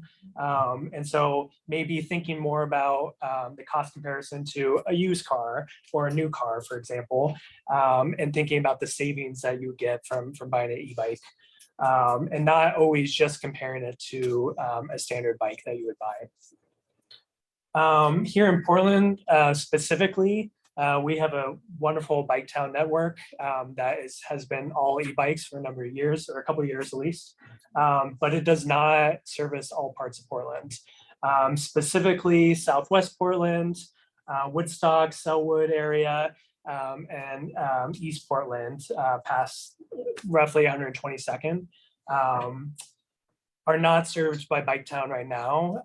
And from what I have heard, that there are no sort of imminent plans to expand Bike Town. That the focus, you know, coming up is to add more bikes to the current service area. But what that leaves is people living in those areas of Portland that aren't serviced right now, without options in terms of access to an e-bike. And so my project is really looking at how do we combat that and maybe act as, have a program that's in addition to the current Bike Town network that allows people to purchase their own e-bikes. Just generally, e-bike incentive programs have been really launching across the nation and internationally. There's been a lot of work done here at PSU, looking at e-bike programs around the country. And here are some examples, most notably on a city level in Denver has a very popular e-bike program that regularly, you know, exceeds, you know, the capacity that they have in terms of funding. There's 2 programs right now in the state of Oregon and possible plans from the state to implement something, but nothing's been passed. So this is something that's being worked on across the country, but I think Portland really has an opportunity to be a leader on this. And specifically, I'm interested in piloting a program to work with residents who live outside the current Bike Town service area, specifically residents with a physical disability. Even within the Bike Town network, adaptive e-bikes are not. They are an option, but not always the most accessible option. Residents who identify as Black, Indigenous, or people of color, and residents who earn under a certain income threshold. The 200% of the federal poverty level is what the state of Oregon uses for a lot of their programs. So adopting that. So really a targeted approach to try to reach residents who of Portland who don't have access to Bike Town and who might benefit the most from a rebate program. In this case, I'm proposing about $1,200 per participant, which is in line with what Denver has done for low-income folks. Excuse me.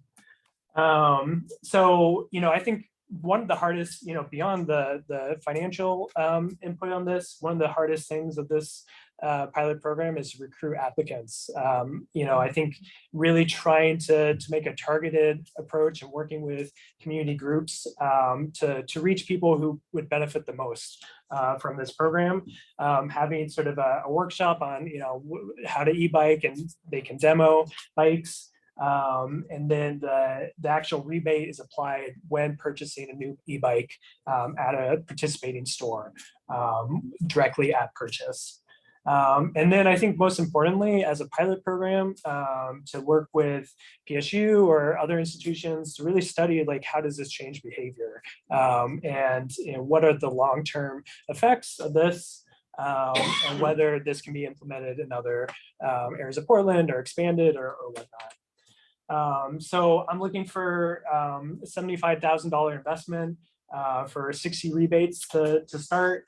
Ongoing collaboration to advertise, demo bikes, to track the data, and then commitment to really seeing if this is a possibility of expanding in the future.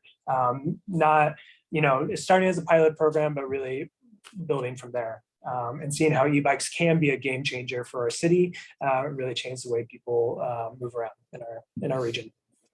Thank you.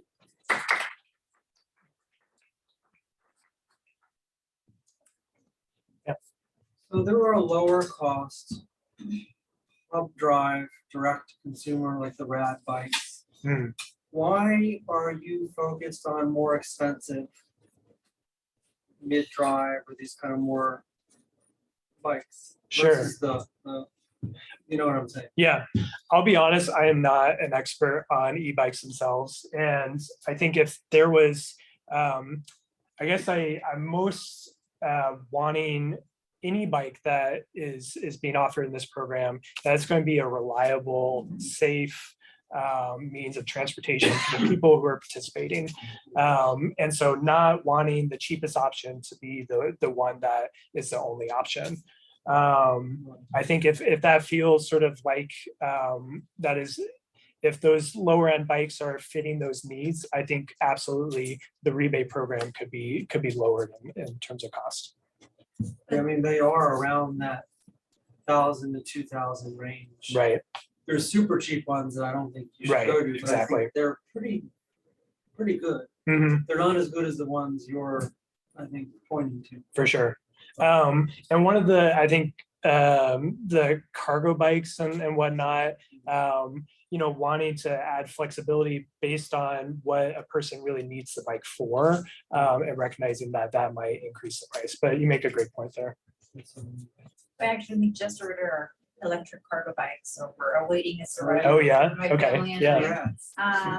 Exciting, but I actually also know that this is going to be on the short session for the Oregon legislature, and they're actually considering the 1,200 for the premise is that the minimum cost of the bike you consider has to be about $1,200, and then they do the sort of rebate of 900 to 1,200, pretty similar to what Denver did or Colorado. Yeah. And then if it's a cargo bike, you get like a higher rebate.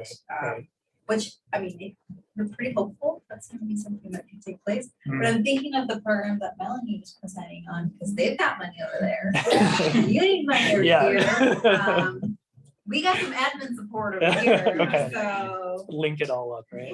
Yeah, absolutely. I think there's definitely a hunger that's just coming from a open virtual house about advisory bike lanes. And I would say too that in East Portland, one of the comments we also hear is that the infrastructure and the facilities aren't necessarily there. So I think that's one of the prohibitions around bike as well. Yeah. But this is exciting. Yeah. Did you look at all about like municipalizing like Bike Town? I mean, because a lot of what you're talking about is lack of Bike Town access. There's a big thread here, and it's like I always see cities talk about how e-bikes are game changers, all of this sort of stuff, but I never see them treated like a serious, like public transit option. Mhm. Do you know if like anybody who is?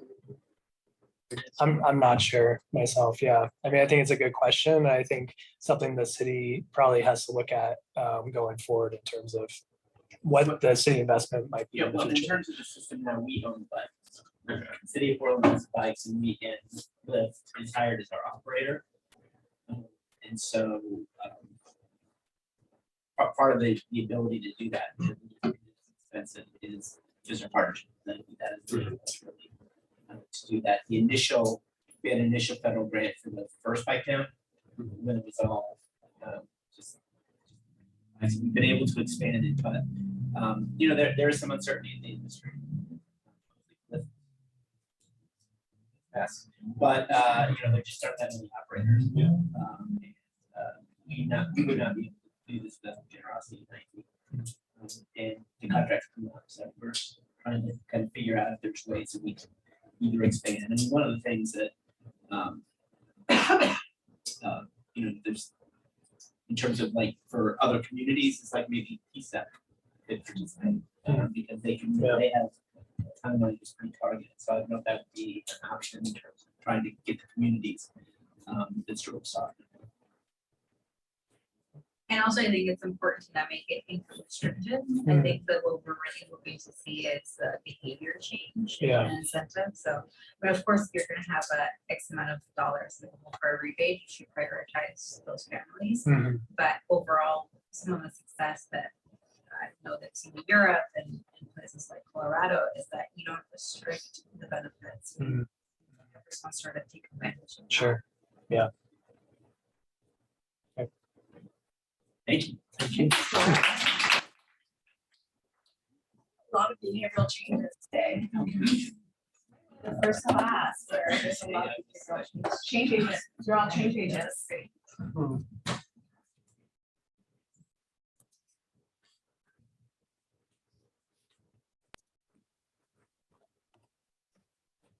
Howdy, everyone. Well, we're going to talk about Hawthorne today.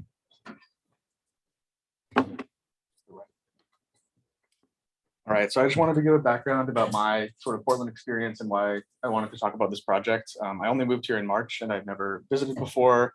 And my color of my experience in Portland is coming from Hawthorne. I moved into an apartment on Hawthorne. I spend every day, probably every day since I moved here on the 14. So I'm a no car resident, walking around Hawthorne or biking on the greenways. And so I think that in terms of a city priority, there was already, as I'm mentioning in this project, a lot of investment in Hawthorne recently. And so I don't think it's necessarily the top priority for PBOT, but I think there are areas that are much more of a focus. But in terms of what I feel like I know best about Portland, I wanted to sort of talk about my thoughts on the project. So a little history of pavement paint. And again, since I wasn't here during any of this project, I don't know any of this from my firsthand perspective. I'm just sort of talking about from the PBOT reports that I've read and some reporting that's been happening on this project. I know that PBOT did a ton of community outreach about this project and got some feedback on the alternatives they proposed. And a lot of community input occurred and the construction all happened in the middle of last year and late last year. And essentially what happened was they proposed this initial alternative, which was to keep the lanes as is on Hawthorne, which it is 2 lanes in each direction with parking on both sides, which with occasional curb cutouts for buses. The second alternative was to restrict it to 1 lane in each direction with a middle turn lane with increased crossings alongside Hawthorne, as well as medians for people to stop when they're crossing.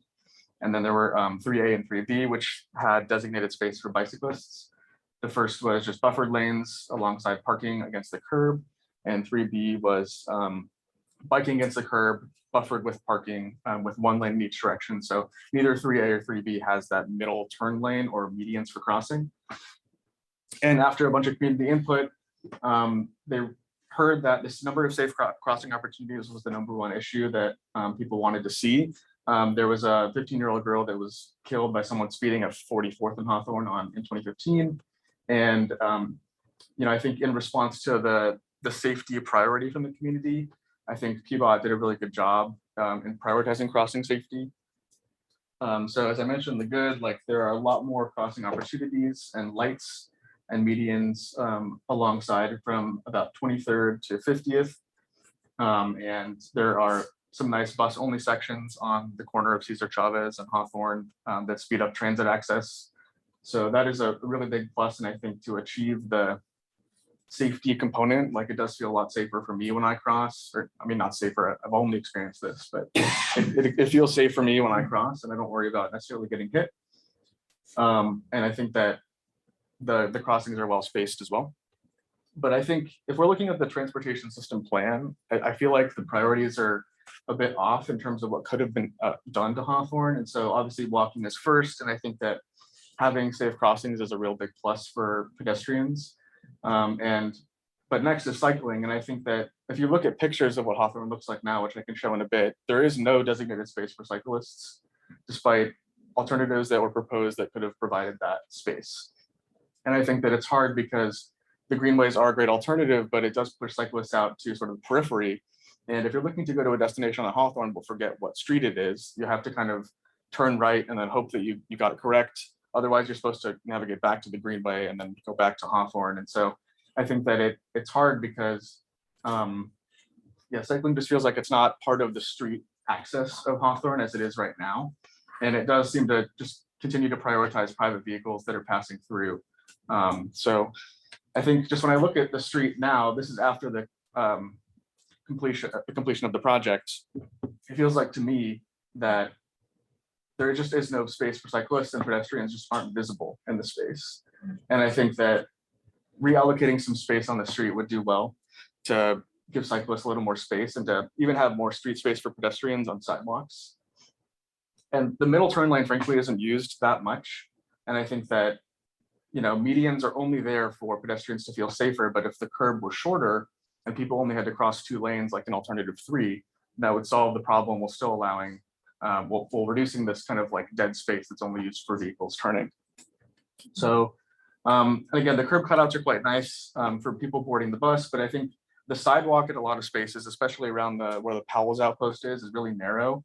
There are times when I have to carry my groceries and navigate around trees when people are like tourists are standing and looking around what businesses to go into. And I feel like the widening of the sidewalk could do a lot to give pedestrians more space and access. And so there's overall thoughts that I've already kind of mentioned, but I think visibility is the one that I want to prioritize the most in talking about this. And so I think that street parking, it just seems like an easy thing to do to get rid of a significant chunk of it. And I think that it frees up street space to achieve those equity and climate goals. Like the parking on the street is free, even though there is so many, you know, almost everyone visiting Portland that comes to the east side goes to Hawthorne. And if they're incentivized to drive and park there for free, then it just incentivizes people to drive again instead of taking transit or walking or biking. And I think that street parking also is hard because with the single lane solution that has been implemented, it seems to be whenever I'm on the 14 around this single lane area, when someone's pulling in and out of a space, it takes a lot of time for that to happen, especially in tight spots. And so that inherently slows down the transit. And I think that if there were less parking, that it wouldn't be as hard for the bus to navigate smoothly. And then I really like the design that exists on this Hawthorne and 6th crossing, as well as on 12th, which is an extended buffer zone for people boarding and exiting the bike, and a real long protected bike lane for people. And I was hoping that kind of thing will be implemented longer on different parts of Hawthorne. So hopefully in the future that's possible.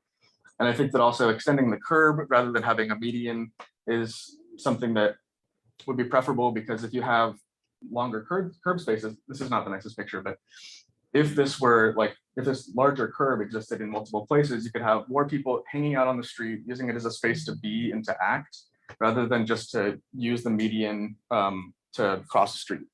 So I think just sort of placemaking these extended curbs would be a real nice thing to see in the future. We could have this on Hawthorne, but it's still just so car dominated whenever I walk around. So I think I do look longingly, and I mean, I look longingly at this alternative because I think that it would be nice to have all these different road users have sort of equal space on the street. So that's my personal recommendation, but of course I understand all the community outreach that occurred. And then one more comment is like, I guess I don't know, like to ask folks people out here why this didn't happen in between 12th and 23rd, because I was looking at a lot of the documentation and I couldn't figure out why that was. Because I actually live on the corner of 14th and Hawthorne, and whenever I cross to get to the bus stop there, I feel like I'm, I either have to wait 2 or 3 minutes for traffic to pass, or just risking my life, because I feel like people routinely go way faster than 30 or 35, or than 20, but frequently faster than 30 there. And there's only one crossing at 16th, but it's very frequently a crosswalk. So I don't know, just curious about that. There's still a lot of commercial activity and people living on this area. So yeah, that's just my thoughts. Thanks.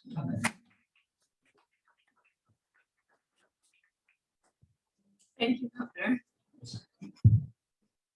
Great questions, comments, feedback. Is a superhero symbolic, like what it would take to like make these changes? It's just my longing. Yeah. You're not very off there. Yeah.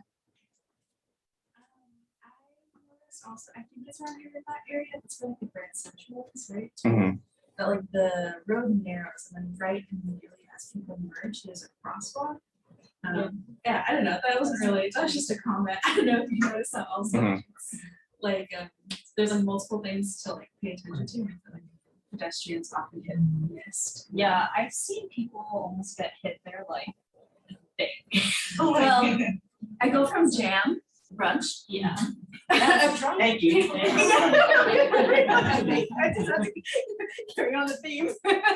And then across the street, go get bakeries. Yeah. So I think that's what a lot of people do. Mhm. Yeah, Well, I just find it odd because there are 2 lanes in each direction, so people speed a lot here, and then they have to continue to slow down and merge at 23rd. So what's the point of having the remaining 2 lanes in each direction here if people eventually still have to merge back into 1 lane at 23rd?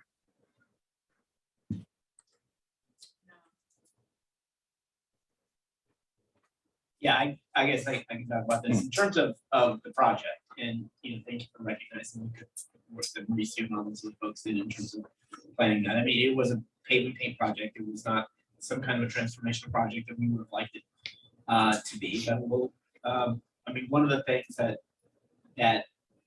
you talk about the buses in terms of what happened if you didn't have the center turn lane, in terms of what that did to transit times. It really pushed back the transit times pretty significantly in terms of the folks that live east of Hawthorne, that as the 10 and the other 14.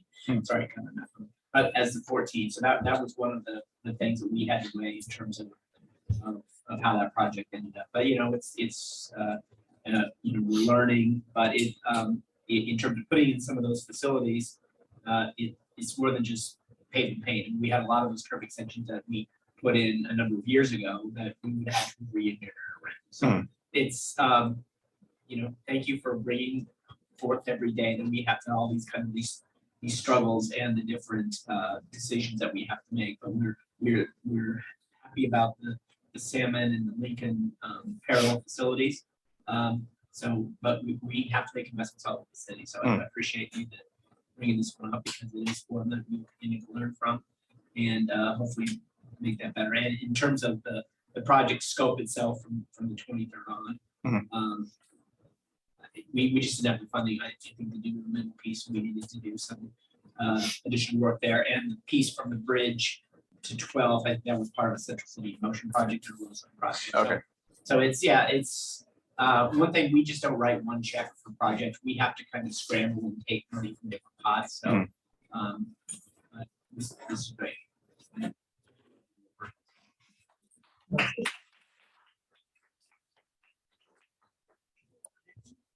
Lacey, you're up next.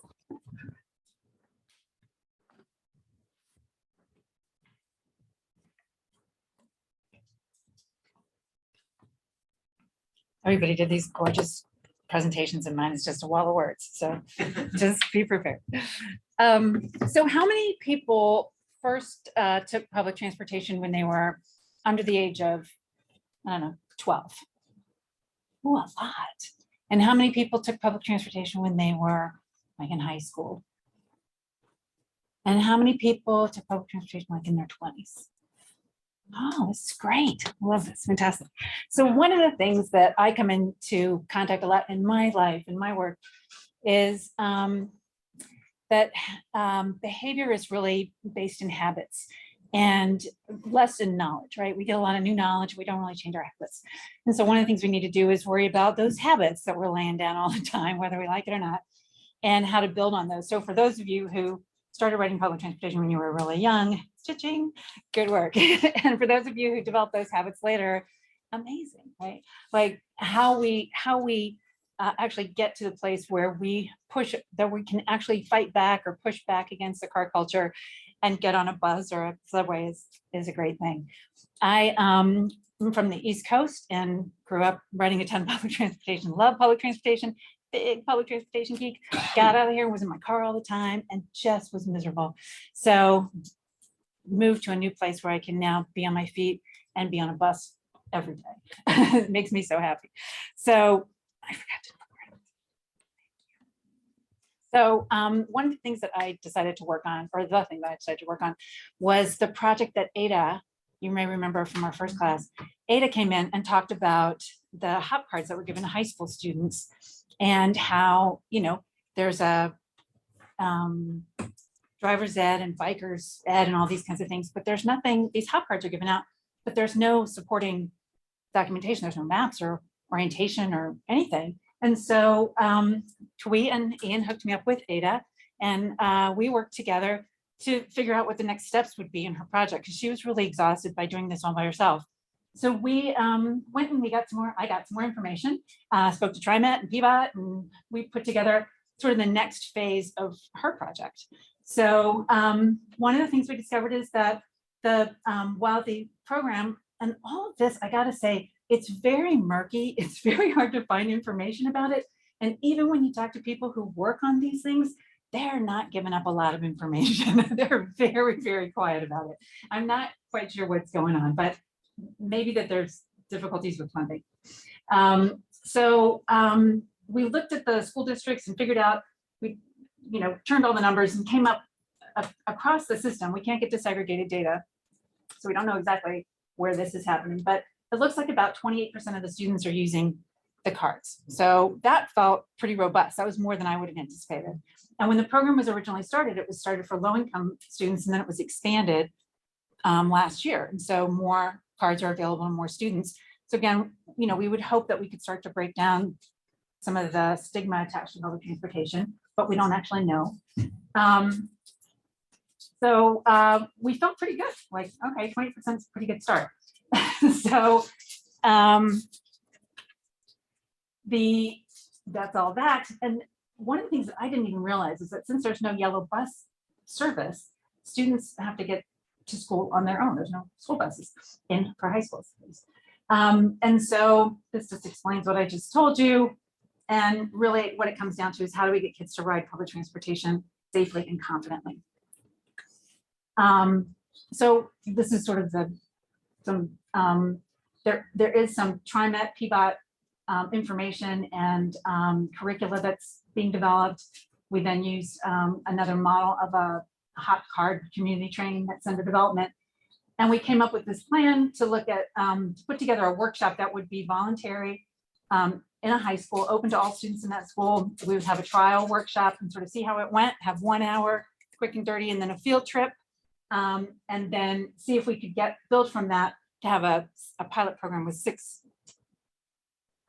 workshops, 6 times that it was held. And even getting a small number of high school students, could we begin to actually chip away and increase the numbers and get more and more students and begin to develop a bigger program, a more robust program, and then also give a survey, a longitudinal survey that would track.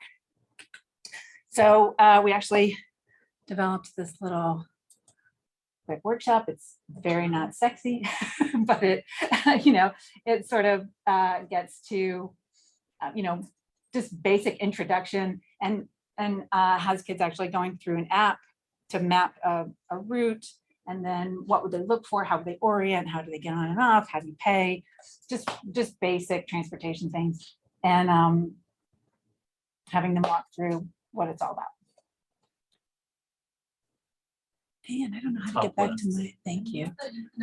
Former student and built on It was, her it was fabulous. Yeah, she was really very excited to have somebody care and keep kind of push the work forward. First time. Oh, really? I'm sorry. I've heard a crossover from one class to the next. It's amazing. Well, it's great because now there's, I mean, and we have even more. There's more to do. So if anybody wants to pick it up and keep moving with it, Ada and I will continue to work on it and see if we can get some teachers to engage. And you know, for me, it's really, I'm a big believer in meeting your neighbors and being out in civic engagement and actually getting people out of their cars and living in their communities a lot more face to face. So yeah, that's about it. Any questions? Yeah. Anything from the guys? No. Okay. I love it. Yeah. ODE more involved. I mean, ODE has a lot of funding that they're getting for social emotional wellness. Oh, they're right. Community. I'm wondering if something like this can fall. I like the idea of doing pop-ups. having pop-up transportation, you know, like everybody get on a bus and go to a party or something. So. And the Multnomah Youth Commission actually has been putting this as one of their priorities. When I used to be at TriMet and we have the Transit Equity Advisory Committee, they still have it. They have a seat there, and we often would have them and Opal advocate for the expansion of the youth pass, which should be expanded. And TriMet, I think, just did a pilot this summer where they expanded that. Yeah, right. Yeah, Pass, which is not enough. I feel like there's still more to come, but I love that the workshop looks at actually teaching kids or students how to map their destinations. I have a brother who's 12. Yeah. And he wanted to come over to my house and I couldn't get him. And I'm like, you gotta take the bus. And he's like, how do I do that? How does that work? Yeah. And I had to like tell him literally how to do it. And I think we make this assumption because they're like tech savvy. Right. They know how to do it, but like you literally have to show them. Well, and I mean, you know, for good or ill, when you pull up a route on any of the mapping apps, it's sort of like, you could do it this way, or you could do it that way, you could do it this way. It's like, well, I don't know. You know, I want to walk for 20 minutes at the other end. And so there's a lot of layers of decision that have to be made when you're any way you decide to do it. So. But I think what we were thinking was that it would be a teacher from the school plus maybe like a PBOT person or time, you know. So I was thinking like if there's any opportunities to sort of like leverage like past students who graduate from it. That's a great idea too. That's a great idea. I like it. Great. Tie it back to this class. Yeah. I tell everybody about this class when one of the other things I did was I started interviewing parents who have teenagers, and I was like, did your kid have a voice? They were like, I don't know if my kid's not. So, but one of the things that was sort of surprising to me was how many parents were afraid that their kids would get on public transportation and sort of get lost or get stuck, and that there wasn't any kind of orienting help. And I was like, well, you just ask a bus driver. I mean, bus drivers all we get. People are nice. I mean, so, but parents were really worried, and I'm much more worried about kids in cars than I am kids on buses. Yeah, sorry, I just wanted to clarify too. Students who take like the bus one-on-one course, like maybe then go on like sort of be able to like the course. Yeah. There should be funding for that. Just wondering, so PPS has no yellow school buses for high school. Do they have them for like elementary school? Like how do middle school? Do middle schools have think they them? have them for younger kids, yeah. It's just like Pretty much just released their expansion of the ambassador program that we have in streetcar. So similar to how we have people just on board to help people navigate. Now they're gonna have about 40 people ish, 40-ish people that are gonna be on the system. Oh, that's fantastic. Helping people just navigate. So You know, I have told a lot of people about that too, and they're super excited about that. Yeah. Yeah, that's great. I work with a lot of people who have a hard time paying attention. I'm curious, did you talk at all about the role of social media in this or about? On the, I'm not sure, I'm not the only, I mean, what immediately came up for me was just like, there's just no media about this program. Like there, I couldn't find, I found one Oregonian story from, 2017 or something, I don't know. And I was amazed at how little coverage this program actually gets. They need a TikTok. Yeah. Oh my gosh, let me write that down. Yeah. Wow, y'all have a great idea. Yeah, I mean, UPass is something that we've been, we in the Royal, we have been struggling with for a while. So Yeah, well, we'll continue to push it. we'll keep try to helping. Figure out, yeah, Great. appreciate it, yeah. We might need a Taylor. We'll share, Talk we'll about share this. we'll share our stuff. Thank you all. Thank you.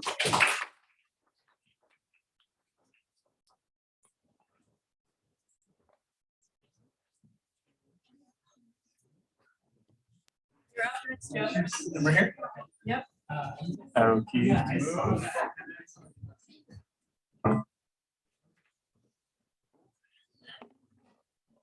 Back. Oh, it's okay. There we go.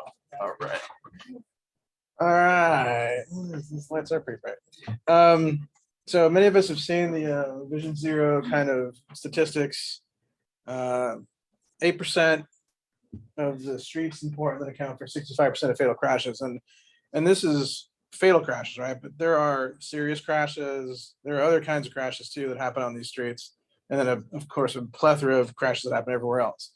And so beyond Vision Zero, getting toward reducing fatal crashes, what I'd like to see happen is that City of Portland does some things to reduce all crashes. And so I want you to think about you riding your bike, and what would it be like if you were coming toward this red light and you got this green signal as you were still rolling and didn't even have to put your foot down.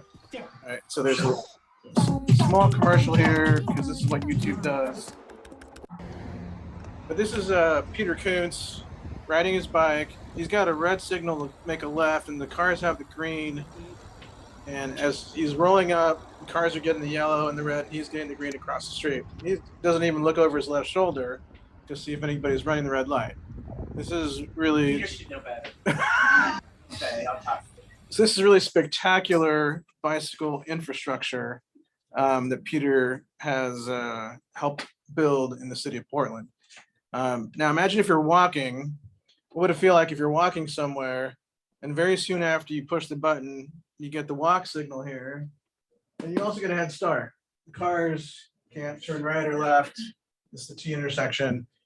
So this is what it looks like when the city prioritizes your movements to keep you safe, right? So here's Peter pushing the button. He looks up, countdown starts immediately as he's pushing the button. He's going to pan to his left, sees green light, going to yellow and red. So, this whole transaction, takes about 10 seconds, right? There's the counter right here, 16, 17 seconds. And then you got enough time to walk across the street. So, this is how cities that prioritize your safety, and this is how they do it. This is what Portland has done in some locations. And of course, what I'd like to see happen, if Commissioner Hardesty was here, this would be something to give to you, Director Warner, to designate someone from your bureau to modify traffic signal timing every weekend, starting on Friday, 7 o'clock until Monday, 5 a.m. to improve the opportunities for people walking and riding bikes, and prioritize walking and riding bicycles and weekend activities, making it easier for people to choose to walk or pedal on the weekend. Right. So these signal timing changes are supported by the City of Portland's Vision Zero program. And we see your speed is a factor in 47% of fatal crashes. Portland's strategy is to reduce speeds citywide. That means everywhere in Portland. This is a citywide strategy, not just for high collision corridors, it's for all corridors with cars and trucks. There are objectives in the Vision Zero program to change signal timing, to make it safer to cross the street. There's been research that's done that says signal timing can help reduce speeding. So, we've had a lot of discussion here tonight about reducing speeding. So beyond lowering speed limits, you can also change signal timing to lower speeding. This is a map of 7 traffic signals, and now there's an 8th signal actually here in Ankeny. This is really hard to see. But this is MLK, Northeast, Grand Avenue. It's Ankeny, Burnside, Cooch, and Davis. It's all in Northeast Portland, and this is kind of like the direct way to get to Blumenauer Bridge up to 7th Avenue there. And some of the signals here operate fixed time, like Cooch and Burnside, but Davis and Ankeny are more on a detection sequence, and so it's really hard to get the green at Davis or Burnside, I'm sorry, Davis or Ankeny, without pushing the button. And yeah, Cooch and Burnside are automatic. And so one of the signal timing things that could happen here is to, on the weekends, program these signals so that if someone is on Ankeny or Davis, they get the green in advance of, in priority over MLK and Grant. Now, this is also a streetcar route, so it'd be great to see how the signal timing matches Cooch and Burnside at Ankeny and Davis so that there's no streetcar operations, malfunctions and things and conflicts. MLK is a high crash network street, so this is a really good opportunity to help prioritize pedestrian and bicycle movements on MLK. 82nd Avenue at Tillamook, there's a bike lane on the west side of 82nd Avenue. Again, this is a signalized intersection. It goes to conditions. There is not a greenway here. This is just something that Google considers to be a bike-friendly street. 82nd Avenue is also a high crash network street. Sandy Boulevard has a traffic signal at 77th. This is a neighborhood greenway for PBOT. This is verified by their greenway map. But when you get to Sandy, on Saturday or Friday night or Sunday, wouldn't you like to have that same signal that Peter Koontz had to cross the street? I know I'd like that. At 72nd Avenue, same condition. Sandy Boulevard again is a high crash network street. This is also a neighborhood greenway south of the intersection here at Fremont. This is a really cool, if you've ever been here, there's a really nice linear park. It goes pretty far up. Another signal at 67th Avenue and Sandy Boulevard in Northeast Portland. This is all kind of designed to persuade Commissioner Hardesty, who loves the Northeast, to like jump out of her chair and go, "Hallelujah, man, you're the guy." So it's gonna go straight to you after this. I gotta Those are my neighborhood, so. There you go. So there you go. So we can all have a coffee with Peter and tell him what we came up with. There are a few more that are here. These are not high crash corridors, but they also have greenways. They also have bike lanes. They're also signalized. This is 132nd at Halsey. 53rd Avenue in Halsey. This is a really interesting, like zigzaggedy, doubly thing. It's pretty wild from a street view, which I don't have. But these are the kinds of signals that when you're riding your bike, you kind of want these to work out well, and especially on the weekends. Burnside and 53rd. This is a hawk signal. The hawk signals are dark unless you press them. But wouldn't it be great if you're riding your bike and you went across some kind of trigger like there is at other intersections, and the hawk light got called. So by the time you get there, you don't have to push a button and you're already across the street.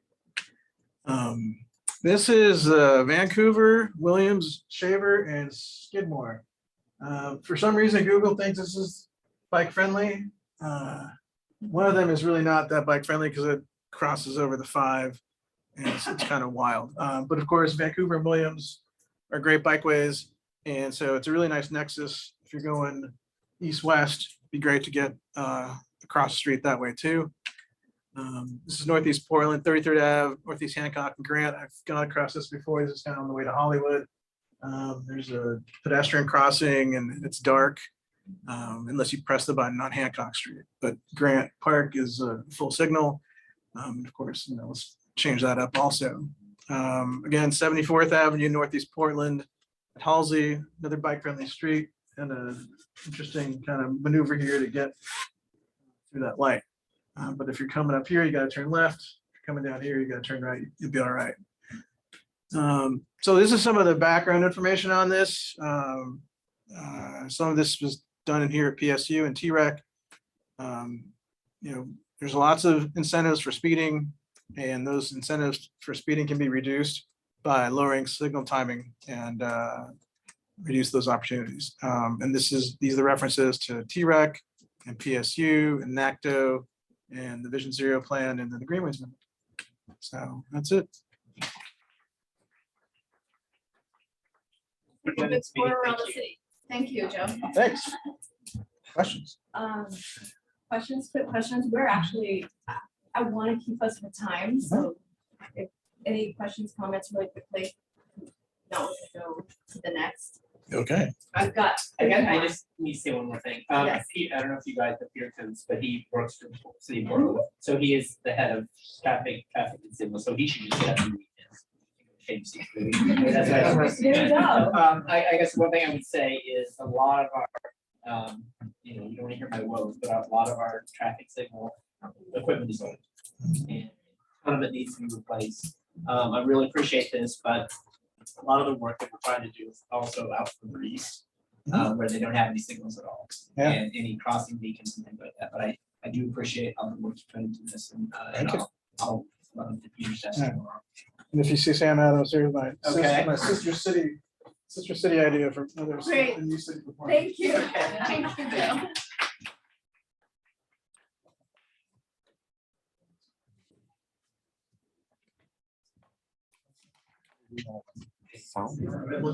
We do have sound, yes, and if it's too, this knob controls it, this volume should be okay. But yeah. Here. Is there a way for me to full screen this? Oh, no, we can do it. It's okay like this? All right, you're ready whenever you are. Yes. Yeah, I didn't either. We'll have to check out that channel. Hello, I'm Edgar, and this is my project. I call it City for Humans. It's an utopic dream that I have. And the project starts with the name Street Revolution, which I love. I also call it Street Evolution, trying to change the way that we see the streets, and the resilience concept that came with this project is, for me, is the capacity to recover quickly from difficulties. And I create this kind of formula which help with resilience came with bad things, good things, future elevated to 3, because all the time we are growing as human beings and humanity, and Portland have a good story, like have very good things from the past, but also we have bad things and still happen, This is drugs, discrimination, slavery that we can still have in our times, But also we have to think in the past to impact our future. And it's important to us to know how can grow with these bad things from the past to the future. I found that nobody wanted to be a bus driver because all the time I saw this type of advertisement trying to get bus drivers, and it's like something that nobody wanted to do, stay driving a car. I took this picture. But the technology is already here. Technology that we can use to make the life better. This is something that I found that San Francisco is doing. It's self-driver, I mean, no driver cars. And I would like to make like change with it, you know. This is an example of this autonomous vehicle used as a taxi in San Francisco.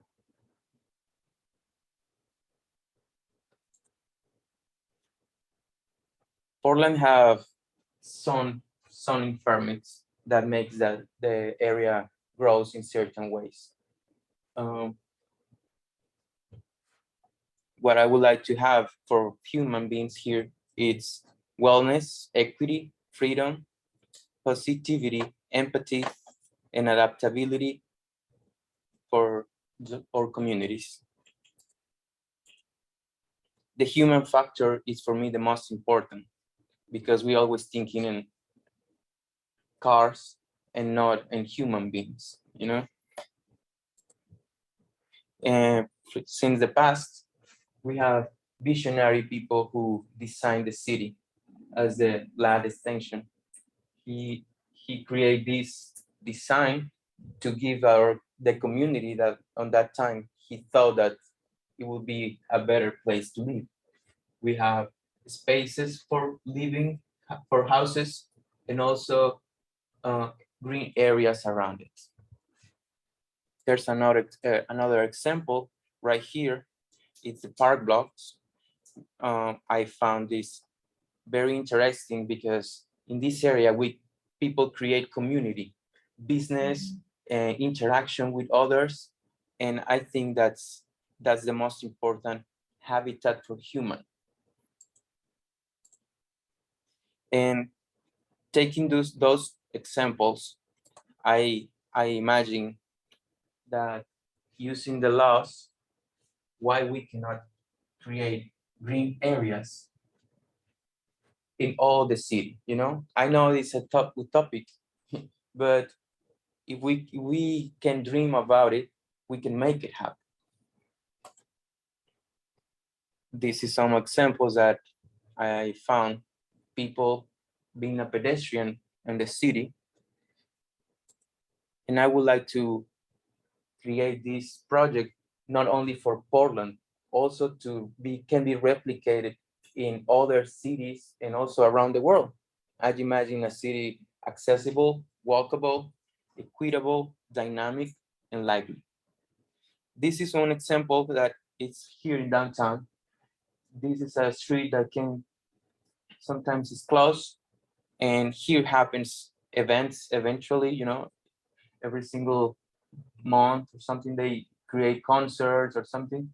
This is park blocks, and I would like to use this type of concept, crossing streets to bring people together, like market or concerts or events that, as we saw, it's important to create community and economy.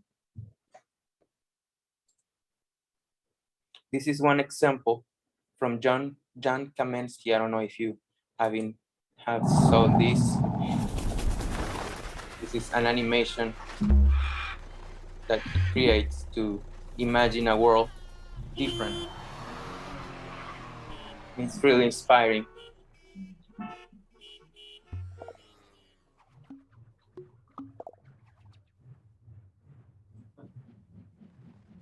To me, the streets are land for everybody. You know, it's not property for everybody. And we can create these utopic spaces. Some projects came from the future for Portland in the area, like the interstate bridge, which is in developing. And why not? Oh, one of the things that the people is worried about is the money, you know? All the time is the main thing that move the humanity. So why not use what we already have Smart turbine, a hydrokinetic river turbine which generates energy from flowing water. Since water is always flowing, Smart Turbine provides uninterrupted power generation. Smart Turbine is easy to install and maintain. You don't have to build a dam. The power can be fed to the grid or off-grid for rural electrification. As a complete solution, we've developed Smart Hybrid System, which uses smart technologies to ensure the optimal use of energy, composing a more cost-efficient system. This is one of the projects that already exist. I don't create that, but like that, we can find a lot of things happening around the world. And we have in Portland natural resources that we are not using to generate electricity or energy and create a better future. Because I don't want to tell you guys, but everybody's gonna die. So we are mortal. we need to think in our future generations, people who will be here after us, you know. And we also have other projects that's coming up, like the bridge that they are redesigning here in Burnside. And they want to create this resilient space.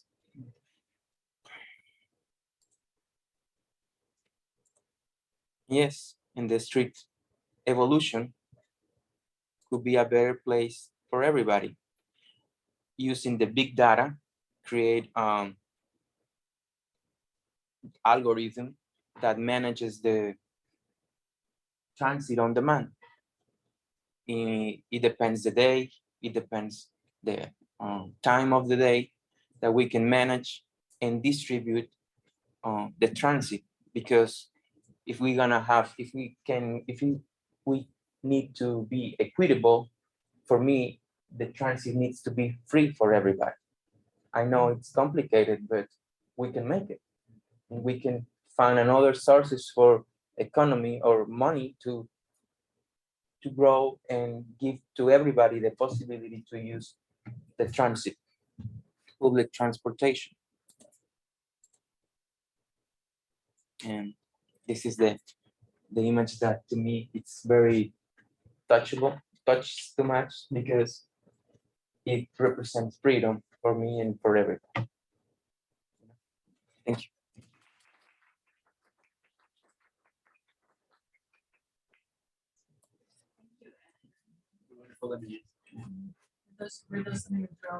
Oh yeah, I think some of the images.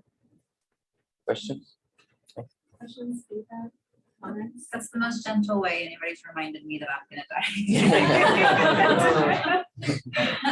I appreciate it. I think it's really helpful to see more of us try to think about the future and not be so focused and tied down by like our constraints of today. So I think that's usually where all of our minds are. It's like, oh, we can't do that because we don't have any money. And it's important still to plan for the future we want to see, not the future we can fund. Yes. Because usually money can be figured out. As we said with the pandemic, if the problem is big enough, usually money goes there. Thank you. Thank you.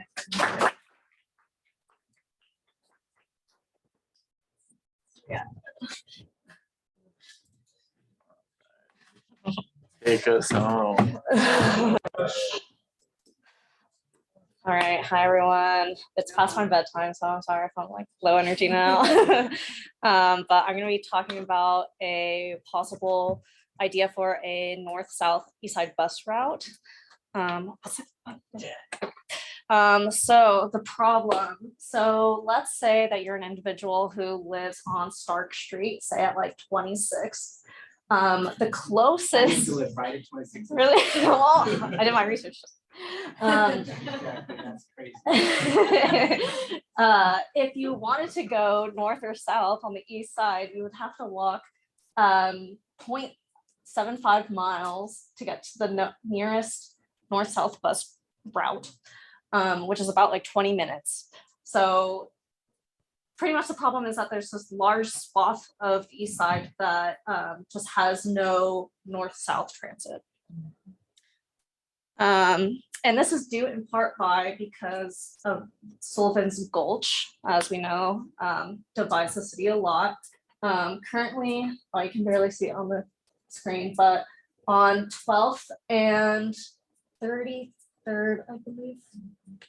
Maybe it's a little bit, no, Cesar Chavez, I think that one is, are the only bridges that go north-south. Or buses that use bridges going over Sullivan's Gulch, but there are these three between there that could be utilized. So this is courtesy of Andrew. So as you can see from this map from the 1970s, there was a bus route that went over 26th. Back in the day, but that no longer exists. Here I have a map from the Metro 2018 growth plan. As we can see, there's a ton of hotspots on the east side: Division, Hawthorne, Belmont, Burnside, Sandy, and Broadway. Again, there's not good connections between those streets if you're within this block. Here's a current map, just highlighting, or this is the proposed map for 2023. So again, just highlighting, it's not going to be there. In fact, there's going to be lowered service up in Northeast, which I understand. But so here's my proposal. So I want a bus route going north-south, starting from, this would be 30th on Hawthorne. I was between 30th and 20th. I chose 30th because it's closer to the like hot spots on Hawthorne, Belmont, and Burnside. And if you look here, this is a map from the 2020 census, and this is the population density of Portland. So just reiterating, there are a lot of people who would live right along this route, who would then have the opportunity to go north-south instead of only east-west. And then also with my proposed bus route, so if you can see the top, I have the yellow because it's like, I think that could be changed depending on the needs of the city. But with this one, up here in Northeast, this is the map of Black population in Portland. So connecting that area far north as well.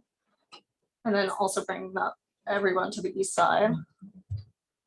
And then here I've just highlighted all of the like major hotspots along that bus route that are like touristy, high density, and that's pretty much it. Oh yeah, so I have some concerns. So there would be some potential pain points near Division and 30th from traffic calming. So you can see on this photo on the right, there is so this is like 30th and Division. There's no stoplight, and there's a roundabout up there on Carruthers Street.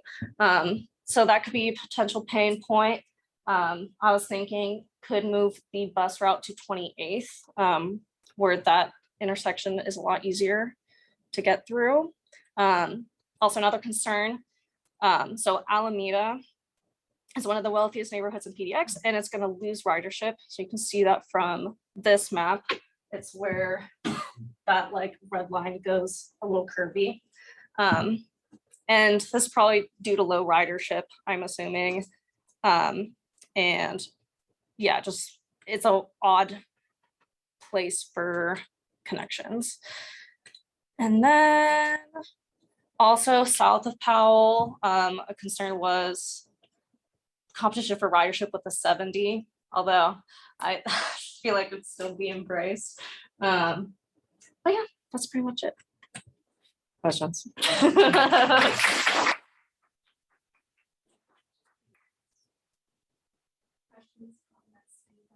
Ideas. past everyone's bedtime at this point. One quick thing I would say is that TriMet is working on the Forward Together plan, which is looking at all of their different bus routes and trying to figure that out. So maybe this kind of thing. will work. Yeah. It's a big survey out there. We can get to weigh in. Did that end though? It's close now. Yes, close. Yeah, actually, it was the day like Alan was here that launched. So, November 1st, never mind, too late, maybe Yeah. 10 years. I feel like we also need somebody from the TriMet at these presentations at the end. I'm off the block, guys. Yes, Tom Mills for the next one. Yeah, Tom. Yeah. Right. Last but not least, thank you so much, Andrea. Taylor, our reporter. I did share it. Oh, you did share something Yeah. with me.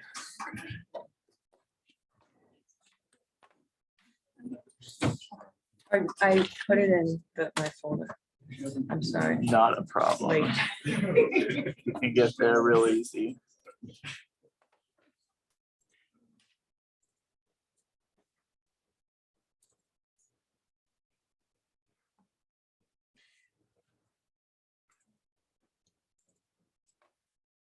Okay, hello. I kind of said I was gonna do something else than I actually ended up doing. But unfortunately, I just wasn't really able to get in touch with everybody to kind of look at their projects ahead of time. But I kind of, and I think this is relevant anyway.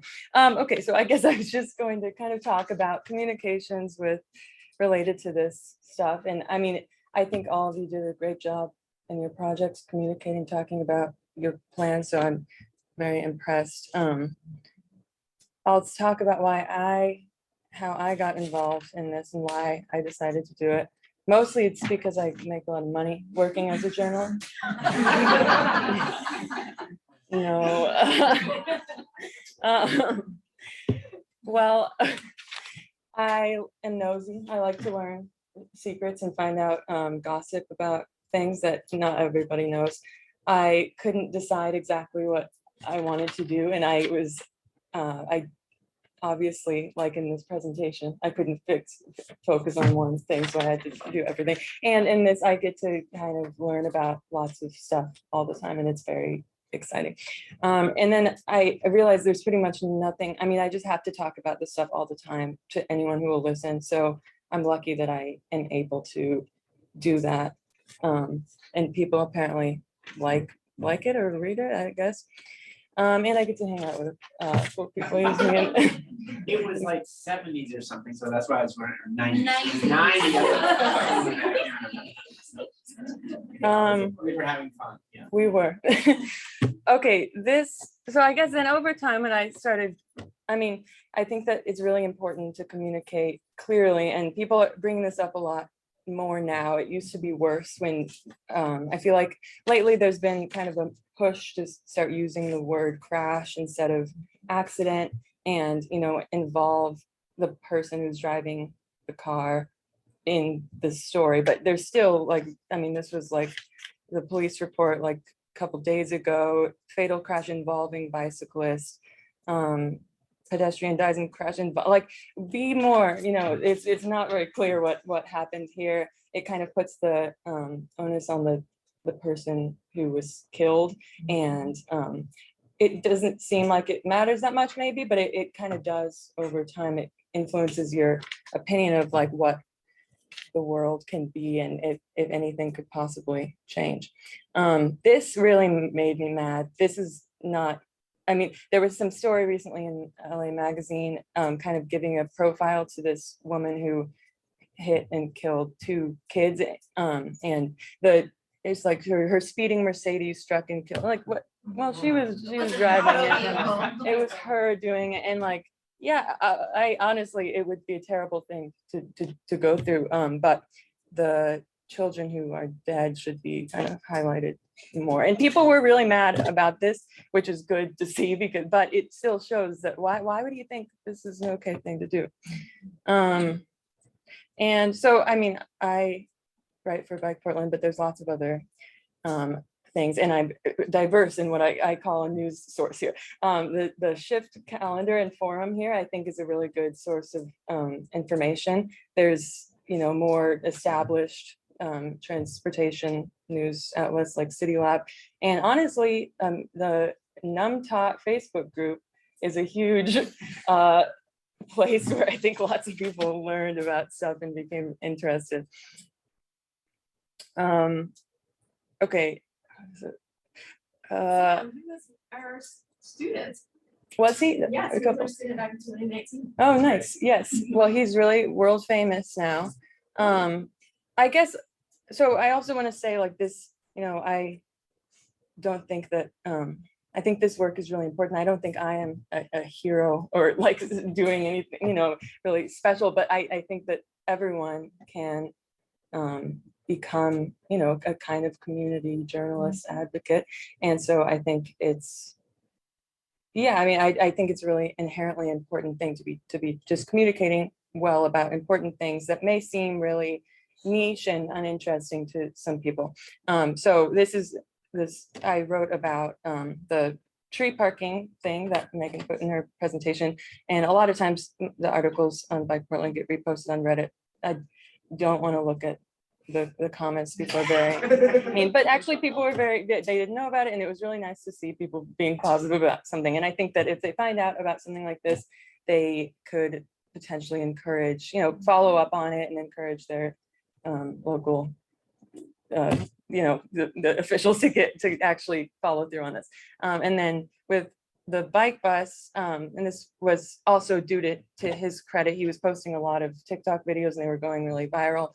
And that's, another way of getting it out. And now there's like all these bike buses all around the country that are following after him, and people love it. And I think it's a really cool thing that's happening. So I guess I'm saying a lot here, but there are lots of these meetings that happen all the time. And today, the Freight Advisory Committee, I had to make sure to include that it was at 7:30 a.m.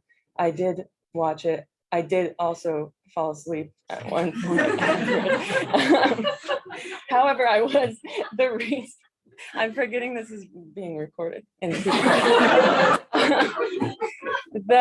So some of these are recorded and they're put online, the city council meetings. Metro does a really good job at uploading their notes, and that's really helpful because you don't have to watch it on like as it's happening.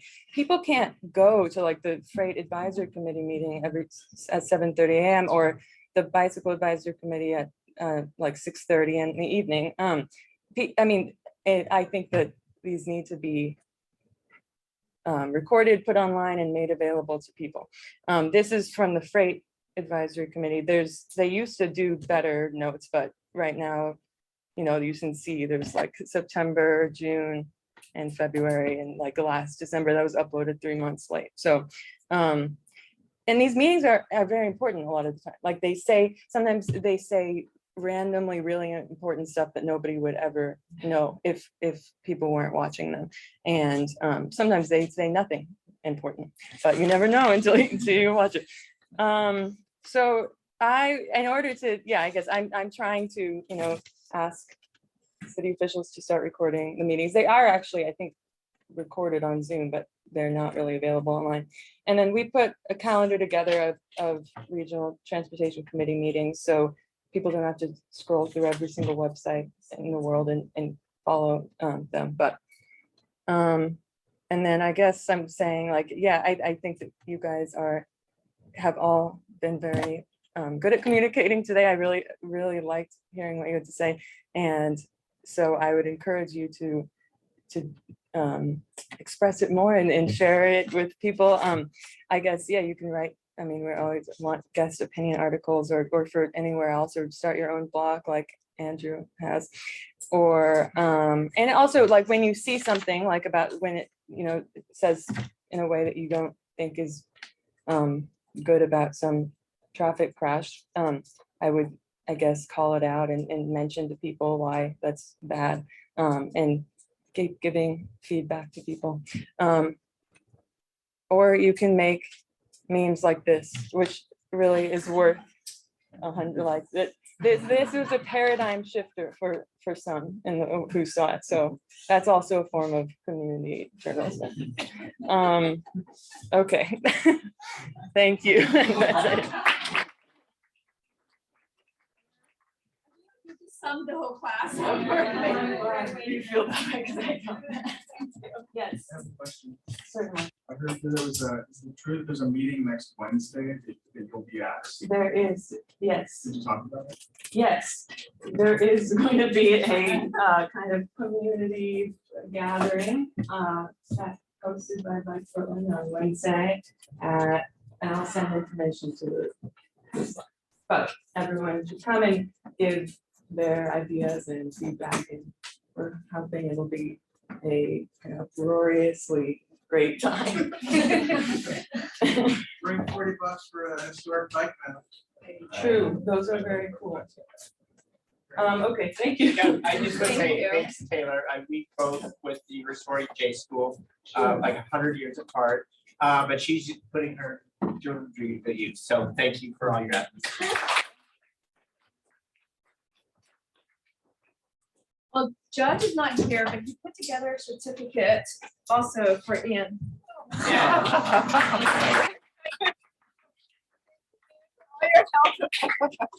This is a wrap. Thank you so much. Everybody stayed until the end. We got done right on time. So thank you so much for sticking it out for the long haul. I'm going to Vietnam in 2 days, but I'll be here. I'll return in January. So I want to do an invitation if you want to catch up with me over coffee or something, or just to chat and catch up. Let me know. I'm available. And thank